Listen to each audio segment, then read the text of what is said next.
इस कहानी को मैंने एडिट और अनुवादित किया है। धन्यवाद। अध्याय 381। डोंग तियानपेंग ने माफ़ी मांगी, लेकिन उसने खुद ज़्यादा नहीं सोचा। वह जानता था कि उसका अपना भतीजा कैसा है और दूसरों की बातें सुनकर उसने अनुमान लगाया कि क्या हुआ था। अगर वह वहाँ नहीं होता तो यह आसान होता और उसे इसकी परवाह नहीं होती। हालांकि वह मौजूद था और वह मिस्टर मेहरा की छोटी बहन थी, इसलिए उसके पास व्यक्तिगत रूप से माफ़ी मांगने के अलावा कोई और विकल्प नहीं था। वह अंदर से असहाय महसूस कर रहा था, लेकिन ये जंगल का नियम था, उसे इसे स्वीकार करना पड़ा। चूहुई उसकी माफ़ी से थोड़ा हैरान था और उसे यह अप्रत्याशित लगा। लियांग हाओ को भी ऐसा ही लगा। आखिरकार ये देखा जा सकता था कि एक प्रभावशाली व्यक्ति के रूप में उसके रवैये ने सब कुछ स्पष्ट कर दिया था। उसका भाई, और वह आदमी भी जिसे मेरी बहन पसंद करती है, कोई तो है। लियांग हाओ विचारों में खो गया था। लियांग मिंकी ने अपनी आंखें झपकाईं और जिज्ञासा से चारों ओर देखा। काजल ने कुछ नहीं कहा। स्थिति को देखने के बाद डोंग तियानपेंग ने एक पल के लिए सोचा और कहा, यदि आप असंतुष्ट महसूस करते हैं तो आप डोंग होंगा को अपनी इच्छानुसार निपटा सकते हैं। डोंग होंगा भयभीत था। उसने सोचा कि उसने अपने चाचा से मदद मांगी थी, लेकिन ऐसा लग रहा था कि वह उसके कारण और अधिक पीड़ित होगा। इसलिए वह बहुत कड़वा लग रहा था और रोना चाहता था, लेकिन आंसू नहीं थे। इसे भूल जाओ, बस हमें फिर से परेशान मत करो। काजल ने बोलते समय अपना हाथ हिलाया और उसे दंडित करने के अवसर का उपयोग नहीं किया। ठीक है, डोंग तियानपेंग ने सिर हिलाया और कहा, तो मैं जा रहा हूँ। ये कहने के बाद उसने भौहें सिकुड़ी और डोंग होंगा को घूरा। फिर उसने नेतृत्व किया और चला गया। डोंग होंगा और अन्य लोग पीछे पीछे चले गए और निराश होकर चले गए। तुम दोनों यहाँ नज़र रखो, दूसरों को मिस मेहरा को परेशान न करने दो, जिया शानहाओ ने अपने पीछे खड़े दो आदमियों से कहा और फिर काजल की तरफ देखते हुए मुस्कुराते हुए कहा, कृपया मज़े करें। अगर कुछ हो जाए तो उन्हें बुलाएं। फिर वह भी चला गया। आसपास के सभी लोग चौंक गए और नाम के डर की वजह से मामला आखिरकार खत्म हो गया। वाह, मुझे नहीं पता था कि तुम्हारा भाई इतना शक्तिशाली है। लियांग मिंकी की आंखें चमक उठीं और उसने मुस्कुराते हुए काजल की तरफ देखा। वैसे भी इसका तुमसे कोई लेना देना नहीं है, इतना उत्साहित मत हो। काजल ने अपनी आंखें घुमाईं और कहा, तुम ऐसे कैसे हो सकते हो? क्या मैं कुछ नहीं कह सकती? लियांग मिंकी ने नाक सिकुड़ी और फिर कहा, चलिए जारी रखते हैं और पीते हैं। ये ठंडी बियर उतनी भयानक नहीं है जितनी मैंने सोची थी। काजल ने अपनी घड़ी देखी और फिर कहा, 11:40 हो गए हैं, मुझे वापस जाना है। 12 बजे अभी भी 1 बजना है। क्या आपका मतलब डीजे है? लियांग मिंकी ने पूछा। हाँ हाँ, देवी ली हमारे क्लब में सबसे अच्छी डीजे हैं, वह बहुत लोकप्रिय हैं। दाहे ने हंसते हुए कहा, सुंदर मिस्टर चू, क्या आप वहाँ मौज मस्ती करने जाना चाहते हैं? चूहुई दंग रह गया। वह शायद ही कभी नाइट क्लब जाता था और उसे इसमें कोई दिलचस्पी नहीं थी, इसलिए उसने लियांग हाओ की ओर देखा। फिर लियांग हाओ ने लियांग मिंकी की ओर देखा। वह हमेशा ऐसे मामलों में अपनी बहन की बात सुनता था। ठीक है, चलो थोड़ी देर मौज मस्ती करने चलते हैं। वैसे देखते हैं कि लिली वाकई इतनी कमाल की है या नहीं। लियांग मिंकी ने लियांग हाओ की ओर देखा और कहा। अपनी बहन की बातें सुनने के बाद लियांग हाओ ने बहुत ही शालीनता से सिर हिलाया। तो लोगों का समूह खड़ा हो गया और इंडोर रेस्तरां में चला गया। जब वे बिल का भुगतान करना चाहते थे तो जिया शानहाओ के 2 आदमी खड़े हो गए और रेस्तरां के मालिक की ओर अपनी उंगलियां हिलाईं। सर, मैडम, आपका बिल पहले ही चुका दिया गया है, बॉस ने जल्दी से कहा। मुझे दूसरों से भुगतान करवाने की ज़रूरत नहीं है, मैं खुद ही भुगतान कर दूंगी। कितना है? बोलते हुए काजल ने अपने बैग से बटुआ निकाला। यह बॉस को समझ में नहीं आया कि क्या करें और फिर अपने बगल में खड़े 2 आदमियों की ओर देखा। उनके सिर हिलाने के बाद उसके चेहरे पर मुस्कान आ गई और उसने कहा, तो ठीक है, 2 टेबल के लिए कुल 730 युआन। 700 ठीक रहेगा, मुझे करने दो, लियांग हाओ ने मुस्कुराते हुए कहा। लेकिन काजल ने पहले ही पैसे निकाल लिए थे और सीधे उन्हें ये कहते हुए सौंप दिया था, इससे कोई फर्क नहीं पड़ता। उसके बाद वे रेस्तरां से बाहर चले गए। काजल, दाहे और लुओकिंग पहले ही वहां पहुंच गए थे, इसलिए वे सभी लियांग मिंग द्वारा चलाई जा रही फोक्सवैगन में बैठ गए, जबकि चूहुई और अन्य लोग उनके पीछे 2 ऑडी क्यू साथ में बैठ गए। 3 मिनट बाद वे स्टाररी स्काई बार पहुंच गए। कारों के पार्क होने के बाद लोगों का समूह अंदर चला गया और दाहे ने उन्हें टेबल 2 पर बैठने के लिए कहा। लुओकिंग वाइन काउंटर पर लौट आया और काजल तैयारी करने के लिए बैकस्टेज चली गई। मिंकी, तुम्हें काजल का भाई पसंद है ना? जब वे बैठ गए और थोड़ी शराब पी तो लियांग हाओ जिज्ञासा से पूछने से खुद को रोक नहीं सका। लियांग मिंकी उसके शब्दों से दंग रह गई। फिर उसने अपनी बड़ी बड़ी आंखें झपकाईं और सिर हिलाते हुए कहा, हाँ, मुझे वह पसंद है। चूहुई, जो लियांग हाओ के बगल में थी, हैरान थी। उसने लियांग मिंकी को ऊपर से नीचे तक देखा। उसे उम्मीद नहीं थी कि वह उस शक्तिशाली व्यक्ति मिस्टर मेहरा को पसंद करेगी। मैं अब उसके बारे में बहुत उत्सुक हूँ। लियांग हाओ मुस्कुराए, लेकिन उसका पहले से ही एक परिवार है, एक खूबसूरत पत्नी और एक प्यारा बच्चा है। मुझे मौका नहीं मिलेगा, लियांग मिंकी ने अपने होठों को सिकोड़ते हुए दुखी होकर कहा। लियांग हाओ उसकी बातों से चौंक गया और फिर उसने कहा, मिंकी, तुम तुम नहीं कर सकती, मुझे पता है, मैं उसे थोड़ा पसंद करती हूँ। मैं कुछ भी अनुचित नहीं करूँगी। चिंता मत करो, लियांग मिंकी ने नाक सिकुड़ी और फिर कहा। ओह, यह अच्छा है, यह अच्छा है। लियांग हाओ थोड़ा शांत हुआ और फिर चू हुई को देखते हुए पूछा, क्या तुम मिस्टर मेहरा को जानती हो? मैंने थोड़ा सुना है, किसी ने उसे अंडरवर्ल्ड में निर्दयी मेहरा कहा है। डोंग तियानपेंग और जिया शानहाओ उससे इतना डरते हैं क्योंकि मिस्टर मेहरा ने 3 ताकतों को दबा दिया है, जिसमें वे और पूर्वी जिले के बॉस येहान भी शामिल हैं। वह बहुत शक्तिशाली व्यक्ति है। ऐसा लग रहा था कि कोई लड़ाई चल रही है, लेकिन मैं उन चीज़ों पर ज़्यादा ध्यान नहीं देता। अगर आप जानना चाहते हैं तो मैं बाद में और जानकारी के बारे में पूछूंगा, चू हुई ने जवाब दिया। कोई ज़रूरत नहीं है, लियांग हाओ ने हंसते हुए कहा। यह मिस्टर मेहरा बहुत शक्तिशाली है, लेकिन केवल अंडरवर्ल्ड की ताकतों में। मैंने कभी उसके बारे में बिजनेस सर्कल में नहीं सुना, लेकिन चू हुई ने रुककर कहा, मार्शल आर्ट की दुनिया में भी एक मास्टर मेहरा है। वह आपकी कल्पना से कहीं ज़्यादा शक्तिशाली है। ऐसा कहा जाता है कि मास्टर मेहरा अभी अभी गहन अवस्था में पहुंचा है, लेकिन उसने एक पल में 2 स्वर्गीय अवस्था के मास्टर्स को मार डाला। क्या? लियांग हाओ ने बहुत ही जोरदार प्रतिक्रिया व्यक्त की और वह खुद जैसा नहीं लग रहा था। उसे यह अविश्वसनीय लगा और उसने कहा, क्या ये सच है? बिल्कुल, चू हुई ने गंभीरता से सिर हिलाया। क्या आप मुझे और विवरण बता सकते हैं? लियांग हाओ ने पूछा। हालांकि वह अभी अभी चरम शक्ति पर पहुंचा था, लेकिन वह अपने और एक गुरु के बीच के अंतर को जानता था। वह ये भी जानता था कि गहन अवस्था और पृथ्वी अवस्था के बीच कितना बड़ा अंतर था। इसके अलावा इसके और स्वर्ग अवस्था के बीच का अंतर एक दुर्गम खाई की तरह था। तो एक गहन चरण का गुरु एक पल में 2 स्वर्ग चरण के गुरुओं को कैसे मार सकता है? वह दूसरों की तुलना में अधिक हैरान था क्योंकि वह जानता था कि इसका क्या मतलब है। विवरण? यह मामला पहले ही सील हो चुका है, इसलिए मुझे केवल मूल कथानक के बारे में पता है, विवरण नहीं। मैं आपको इसके बारे में बताऊंगा। चू हुई ने अपना सिर हिलाया। जैसे ही उसने ये कहा, लियांग मिंग की कान लगाकर सुनने लगा और जानना चाहता था कि क्या हुआ। यह इस तरह हुआ, मास्टर मेहरा की महिला को दूसरों ने लगभग चोट पहुंचाई थी, इसलिए गुस्से में उसने 13 लोगों को नंगे हाथों से मार डाला, जिसमें 2 स्वर्ग चरण के मास्टर, 1 पृथ्वी चरण के मास्टर और उपद्रवी शामिल थे। लोगों को पहले मास्टर मेहरा के बारे में पता नहीं था, लेकिन इस घटना के बाद वह प्रसिद्ध हो गया और हांगकांग में पूरे मार्शल आर्ट की दुनिया में सनसनी फैल गई। जब आप न्यू मून बे के मास्टर मेहरा कहते हैं तो हर कोई इसके बारे में जानता है, चू हुई ने भावुक होकर कहा।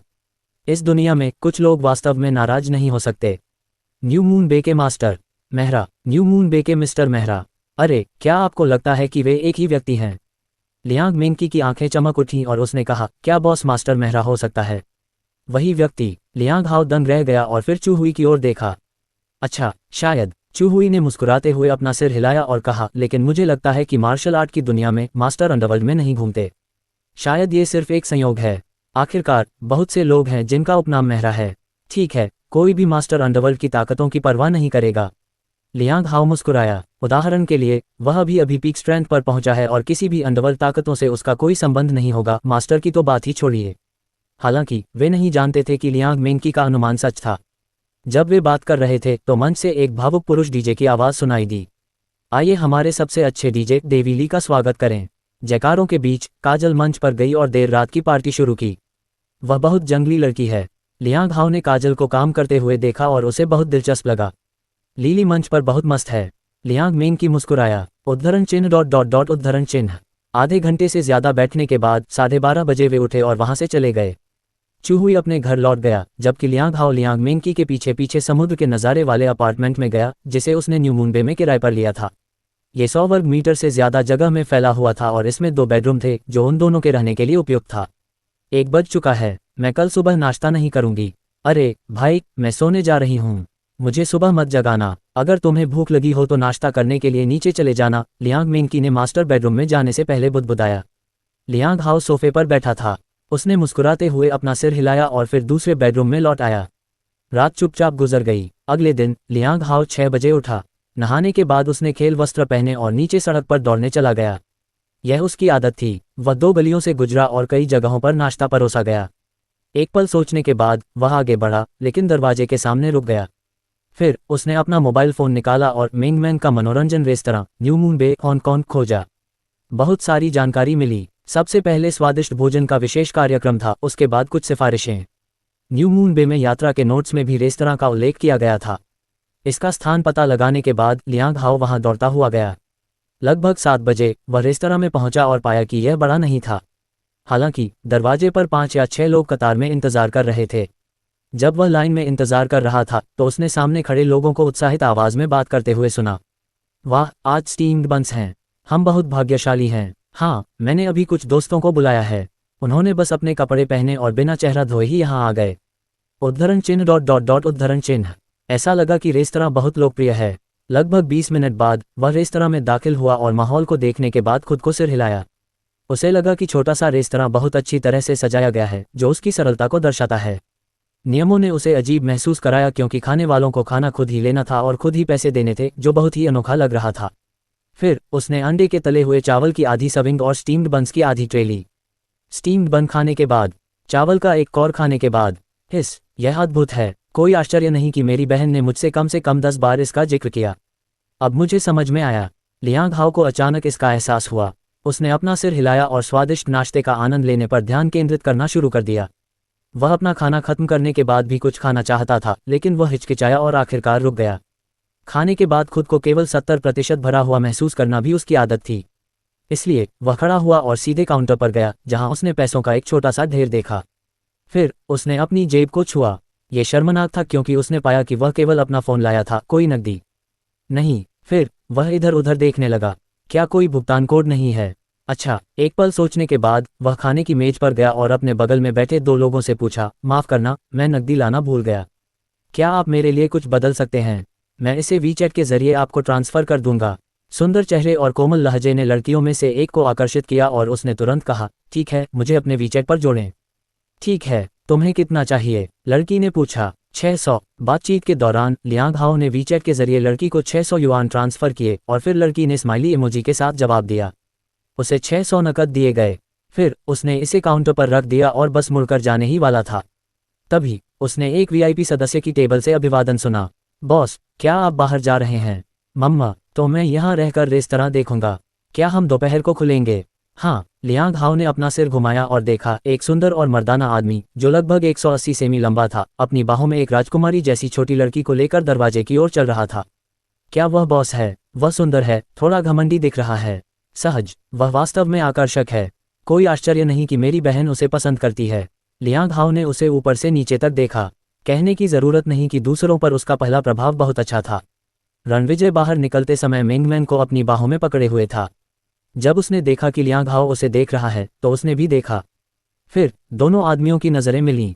ये बिल्कुल किसी फिल्म के सीन जैसा था जहां समय 1 सेकंड के लिए रुक गया लगता था। फिर रणविजय ने दरवाज़ा खोला और अपने बच्चे के साथ बाहर चला गया। लियांग हाओ अभी भी उसी जगह पर खड़ा था। उसकी आंखों में थोड़ा अजीब भाव था, जैसे कि वह कुछ सोच रहा हो।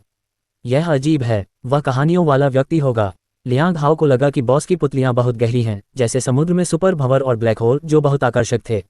रेस्तरां से बाहर निकलने के बाद लियांग हाओ वापस अपार्टमेंट में चला गया। रणविजय मिंगमैन को माउंट न्यू मून में खेलने के लिए ले गया। लगभग 9 बजे न्यू मून बे के भूमि विभाग में एक बेंटले और 2 रोल्स रॉयस दरवाजे के सामने रुकी। गुलाबी बेंटले की पिछली सीट से धूप का चश्मा पहने एक लंबी महिला बाहर निकली। उसके पीछे एक सूट पहने आदमी था, जो कुछ फाइलें पकड़े हुए था। 2 कारों से क्रमशः 2 समूह के लोग उतरे और वे शानदार कपड़े पहने हुए थे। उसके ठीक बाद वान किशन के नेतृत्व में लोगों का एक समूह दरवाजे से बाहर चला गया। उसने उत्साह से अपना हाथ बढ़ाया और कहा, स्वागत है। फिर उसने सभी लोगों का सम्मेलन कक्ष में स्वागत किया। वान किशन ने न्यू मून बे के आसपास के इलाकों का नक्शा पेश किया। इसमें देखा जा सकता था कि कई पहाड़ों को कुछ लाल रेखाओं से घेरा गया था और माउंट न्यू मून उनमें से एक था। ये योजना बनाई गई है कि 4 पहाड़ों में से एक को विकसित किया जाएगा। आपकी 3 कंपनियां विजेता बोलीदाता हैं, इसलिए आप बातचीत कर सकते हैं कि कौन सा पहाड़ अधिक उपयुक्त है। वान किशन बोलते हुए मुस्कुराए। हमने आवश्यक सामग्री पढ़ ली है और मुझे लगता है कि हमें कुछ फील्ड अवलोकन करना चाहिए, धूप का चश्मा पहने महिला ने कहा। ठीक है। वान किशन ने सिर हिलाया और कहा, कुछ दिन पहले मुझे एक रिपोर्ट मिली थी जिसमें कहा गया था कि माउंट न्यू मून का पुनर्विकास किया गया है। चलो इसे देखते हैं। बोलते समय उनकी आंखों में एक व्यंग्यात्मक भाव दिखाई दिया।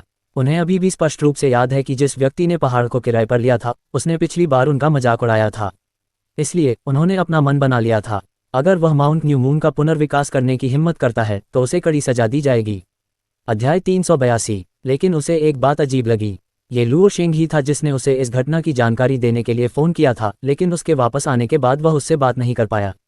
ये बहुत अजीब है। ये व्यक्ति कैसे गायब हो सकता है? मूल रूप से पहाड़ों पर गश्त करने के लिए पेशेवरों का इस्तेमाल किया जाता था, लेकिन कॉल सुनने के बाद उसने इस समस्या को हल करने का फैसला किया क्योंकि उसने वहां जाने की योजना बनाई थी। कृपया। वान किशन खड़ा हो गया, उसने संकेत देने के लिए अपना हाथ बढ़ाया।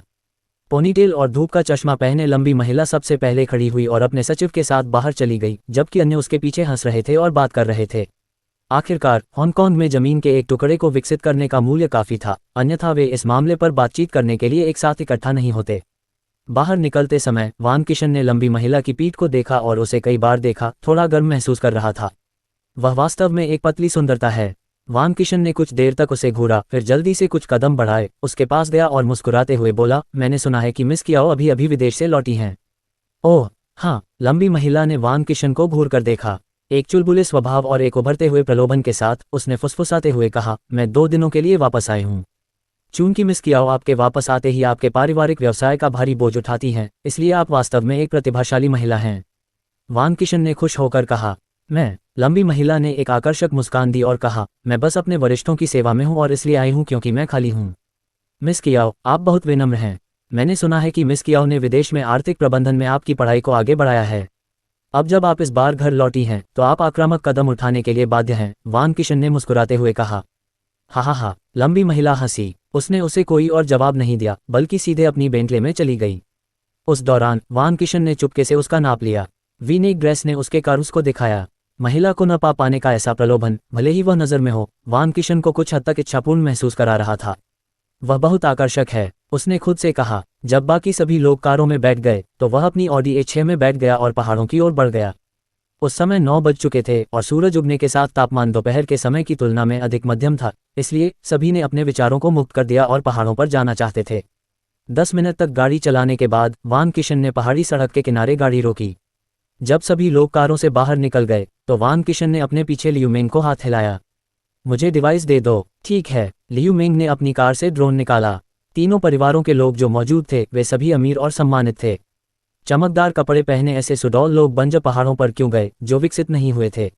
जल्द ही लियू मेंग ने कार से 3 गोलियां निकाली और उन्हें क्रमशः लंबी महिला और अन्य 2 समूहों के लोगों को सौंप दिया। फिर उसने ड्रोन को अपने आप उड़ान भरने के लिए नियंत्रित किया, पहाड़ों के ऊपरी हिस्से के चारों ओर जांच करना शुरू कर दिया। इस पर्वत को माउंट नानवान कहा जाता है, जिसका कवरेज 25 हेक्टेयर है, यानी 260,000 वर्ग मीटर।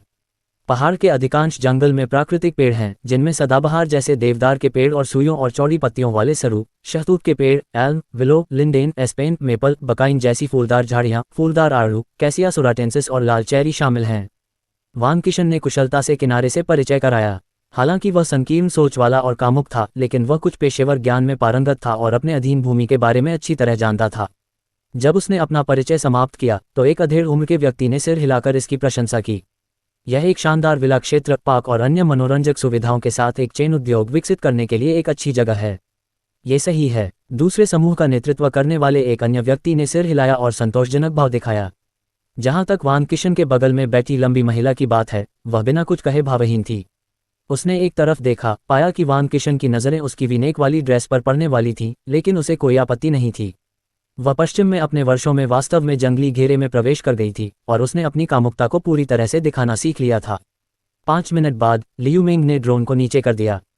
उस समय वान किशन ने अपना हाथ हिलाया और कहा, चलो अगले गंतव्य पर चलते हैं, जो हमारे ठीक आगे है। वे क्रमशः अपनी कारों में सवार होकर अगले स्थान पर चले गए। ड्रोन के ऊपर उठने के बाद लोगों ने फिर से अपने हाथों में मौजूद गोलियों को देखा। इस पर्वत को माउंट वुफेंग कहा जाता है। इसकी बनावट को देखें तो आप पाएंगे कि मुख्य पर्वत बाकी पर्वतों से थोड़ा ऊंचा है। पहाड़ की ढलान पर 4 छोटी चोटियां हैं जो दूर से मुख्य पर्वत की प्रतिध्वनि करती हैं। वे 5 पहाड़ियों की तरह हैं और इस पर्वत पर उन्होंने बहुत देर तक विस्तार से इसका परिचय दिया। हालांकि इस बार श्रोता इस पर्वत को देखकर प्रशंसा में नहीं झूमे। 2 चोटियां बहुत खड़ी हैं जो हमारी आवश्यकताओं के अनुरूप नहीं हैं, इसलिए चलो अगली जगह चलते हैं, मध्यम आयु वर्ग के व्यक्ति ने कहा। ठीक है, जियाओ मेंग, ड्रोन को वापस ले जाओ, वान किशन ने आदेश दिया। उस फुर्सत के पलों में उसने कहा, अगला गंतव्य माउंट न्यू मून है, जो समुद्र के किनारे स्थित है। ये पश्चिम से इस रिंग रोड पर आता है और पूर्व में माउंट जियांग के बगल में है। जिस स्थान पर 2 पहाड़ मिलते हैं वह समुद्र तट से बहुत दूर नहीं है। पहाड़ के दक्षिण की ओर 20 मीटर से अधिक ऊंची एक चट्टान है जिसके नीचे समुद्र है। पिछले 2 वर्षों में कुछ साहसी लोग वहां गोता लगाते थे।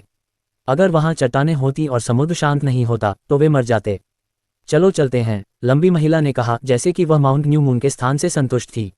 अन्य 2 समूहों में से सभी ने भी सिर हिलाया और कहा, माउंट न्यू मून सबसे अच्छी जगह है और इसे मुख्य रूप से देखा जाना चाहिए। अगर भूभाग समतल है तो यह एक आदर्श स्थान होगा। आप आश्वस्त हो सकते हैं कि इसका भूभाग समतल है। वांग किशन मुस्कुराया और कार में सवार होकर आगे बढ़ गया। एक मोड़ मोड़ने के बाद उसे माउंट न्यू मून तक पहुंचने में 5 मिनट लगे। सभी के अपनी कारों से उतरने के बाद वांग किशन ने कहा, यह माउंट न्यू मून है जो समुद्र के किनारे है।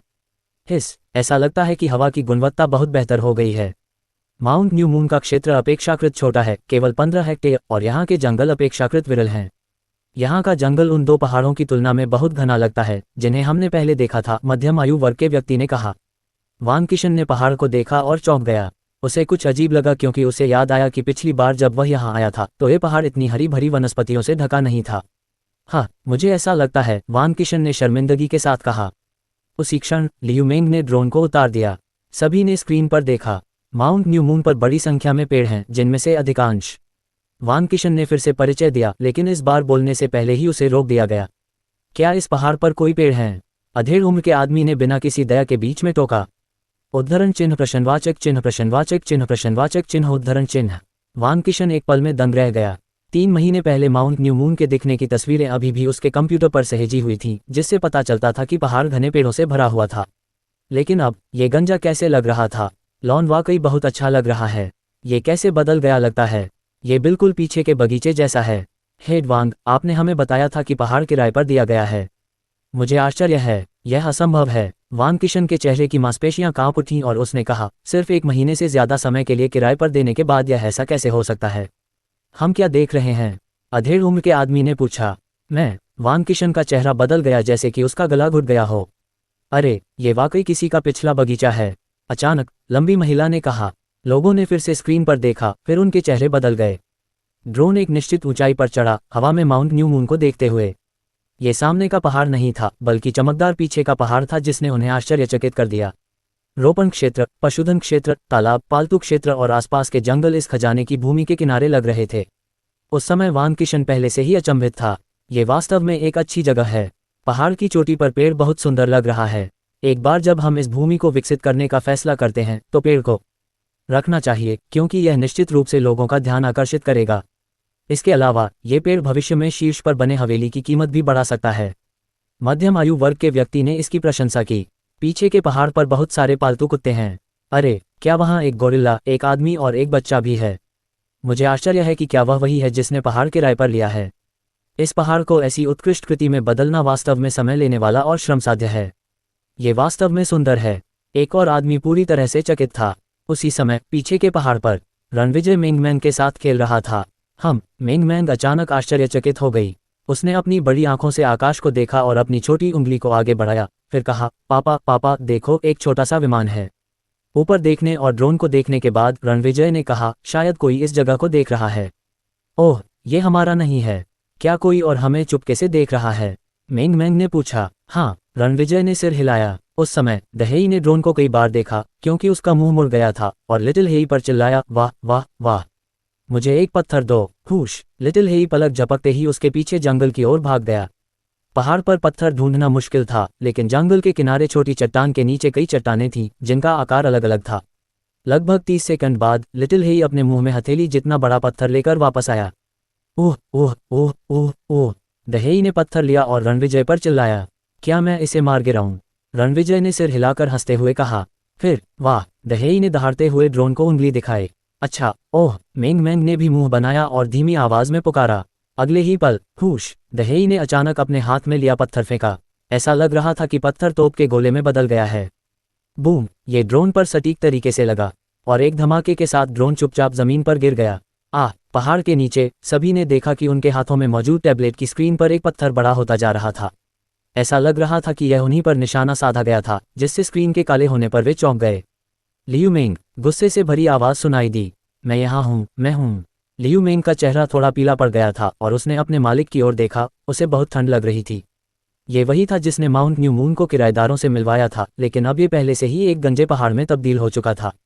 चूंकि हेड वांग बहुत गुस्से में था, इसलिए उसे भविष्य में मुश्किलों का सामना करना पड़ सकता था। मुझे उस आदमी का फ़ोन नंबर दो जिसका उपनाम मेहरा है। वांग किशन की सांस फूल रही थी। ठीक है, ठीक है। लियू मेंग ने अपने मोबाइल फ़ोन के संपर्कों को स्क्रॉल करना शुरू कर दिया। अपने तनाव के कारण उसे रणविजय का नंबर खोजने में 2 गुना समय लगा। ये रहा। लियू मेंग ने सावधानी से अपना मोबाइल फ़ोन सौंप दिया।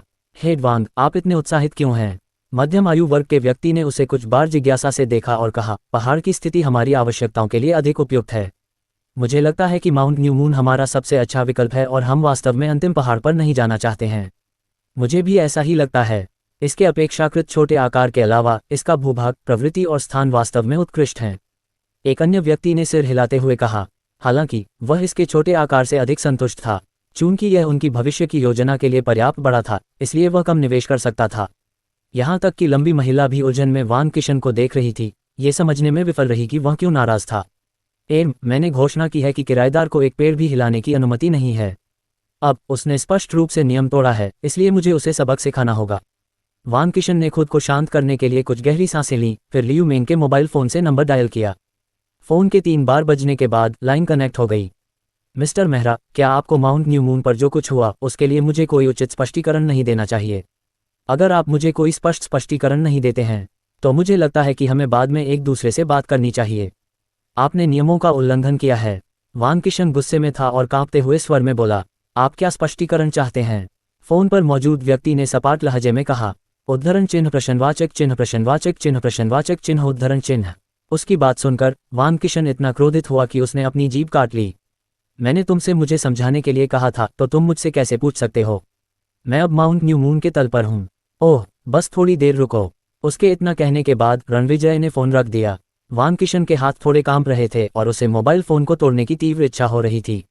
ये देखते हुए कि उसके आसपास 3 परिवारों के लोग, खासकर एक युवा सुंदरी थी, उसने यह विचार त्याग दिया। व्यवहार, मेरी सदाचारिता बनाए रखो। इसलिए वान किशन शांत हो गया, लेकिन उस समय वह बहुत चिड़चिड़ा था। 10 मिनट तक इंतजार करने के बाद भी रणविजय नहीं आया। चलो पहाड़ पर चलते हैं। अनुबंध के अनुसार अगर मैं उसे कड़ी सजा देता हूं तो वह मुझे दोषी नहीं ठहरा सकता, वान किशन ने कहा, फिर पहाड़ पर चढ़ने के लिए आगे बढ़ने का इरादा किया। उस समय एक आदमी धीरे धीरे पहाड़ों में जंगल से बाहर आया। सभी ने देखा और अपनी आंखें उस पर टिका दीं। वह आदमी जल्दी से पास आया। जब उन्होंने उसकी शक्ल साफ देखी तो लंबी महिला की बांह थोड़ी हिली और उसने मुट्ठी बनाई और फिर उसे ढीला कर दिया। निर्देशक, वह मिस्टर मेहरा है, लियू मेंग ने वान किशन के पास फुसफुसाते हुए कहा। मम्मा, वान किशन ने उसे घूर कर देखा। अगर ये मेहमान यहाँ नहीं होते तो उसे कहना ही पड़ता, बेशक मुझे पता है, क्योंकि मैंने उसे पहले भी देखा है। क्या आपको लगता है कि मैं भ्रमित हूँ? जब रणविजय उसके करीब गया तो वान किशन ने ठंडे स्वर में कहा, मिस्टर मेहरा, कृपया मुझे कोई उचित स्पष्टीकरण दें। यह मामला, रणविजय ने बहुत शांति से कहा। उसके बोलने से पहले लंबी महिला ने बीच में कहा, हेड वान, हमें समझ में नहीं आ रहा है कि आप क्या स्पष्टीकरण चाहते हैं।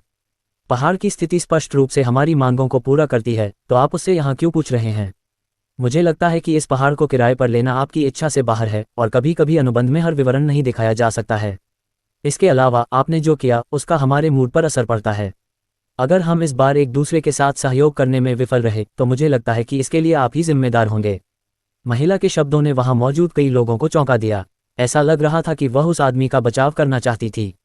हालांकि अन्य 2 दलों के प्रतिनिधियों ने भी उसके पक्ष में सिर हिलाया। वास्तव में इस पहाड़ की बनावट और इसकी समतल जमीन किसी चीज के पुनर्निर्माण के लिए अधिक उपयुक्त थी। वान किशन को थोड़ा चक्कर आ रहा था। वह समझ नहीं पा रहा था कि वह और उसका समूह एक दूसरे के खिलाफ कैसे हो गए थे। इसके अलावा उस पल लंबी महिला ने मुस्कुराते हुए रणविजय को देखा और धीरे से कहा, मुझे लगता है कि यह सज्जन पहाड़ की देखभाल करते हैं। अपने विचारों को मुक्त करना अच्छा है। मुझे लगता है कि बेहतर होगा कि आप हमें पहाड़ पर घूमने के लिए आमंत्रित करें। आप क्या सोचते हैं?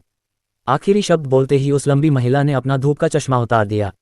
उस समय उसकी बड़ी बड़ी आंखें खुशी से चमक उठीं, क्योंकि उसका नाम था क्याओ लुलुओ। रणविजय की नज़रें आधे सेकंड के लिए उस पर टिकी रहीं, फिर उसने शांति से नज़रें फेर लीं, उसे अनदेखा करते हुए। उसने वान किशन की ओर देखा और साफ साफ कहा, मैंने अपने जीवन काल में क्या किया ये तुम्हें समझाने की ज़रूरत नहीं है। अगर तुम्हारे पास कोई सवाल है तो तुम अपने निर्देशक से पूछ सकते हो। बोलने के बाद रणविजय सीधे जंगल की ओर मुड़ गया। क्याओ लुलुओ जम गई और उसकी आंखें ठंड से भर गईं। वान किशन को इतना गुस्सा आया कि उसका चेहरा बारी बारी से सफ़ेद और लाल हो गया। जब वह कुछ कहने ही वाला था तो उसके सामने खड़ा आदमी रुक गया और अपना सिर घुमाया, फिर धीरे से बोला, ओह, वैसे तुमने पहाड़ पर गोरिल्ला और कुत्ते को देखा है। मेरी अनुमति के बिना तुम पहाड़ पर नहीं जा सकते। अगर कुछ गलत होता है तो तुम्हें मुझे चेतावनी न देने के लिए दोषी नहीं ठहराना चाहिए। ये कहने के बाद रणविजय सीधे चले गए। अरे, वह बहुत घृणित है। वह इतना भयानक रवैया कैसे अपना सकता है? वान किशन ने गुस्से में कहा, उसने मेरे साथ ऐसा व्यवहार क्यों किया जबकि उसने नियम तोड़े हैं? हाँ, ये वाकई मज़ेदार है। मैं निर्देशक को सूचित करने जा रहा हूं और उसे इस मामले से सख्ती से निपटने के लिए कहूंगा। वह हमेशा बहुत घमंडी रहता है, कियाओ लुलुओ ने हल्के से कहा। क्या तुम उसे जानती हो, मिस कियाओ? वान किशन ने हैरान होकर पूछा।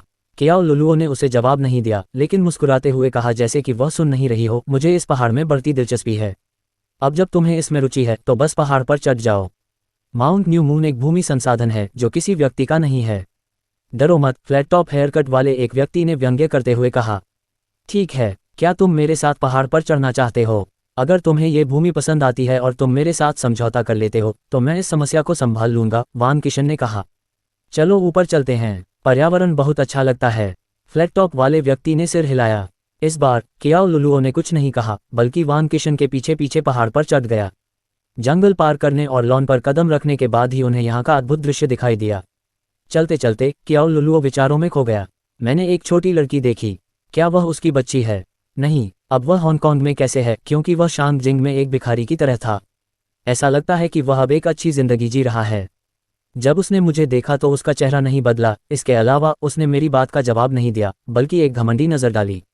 वह इतना शांत क्यों है?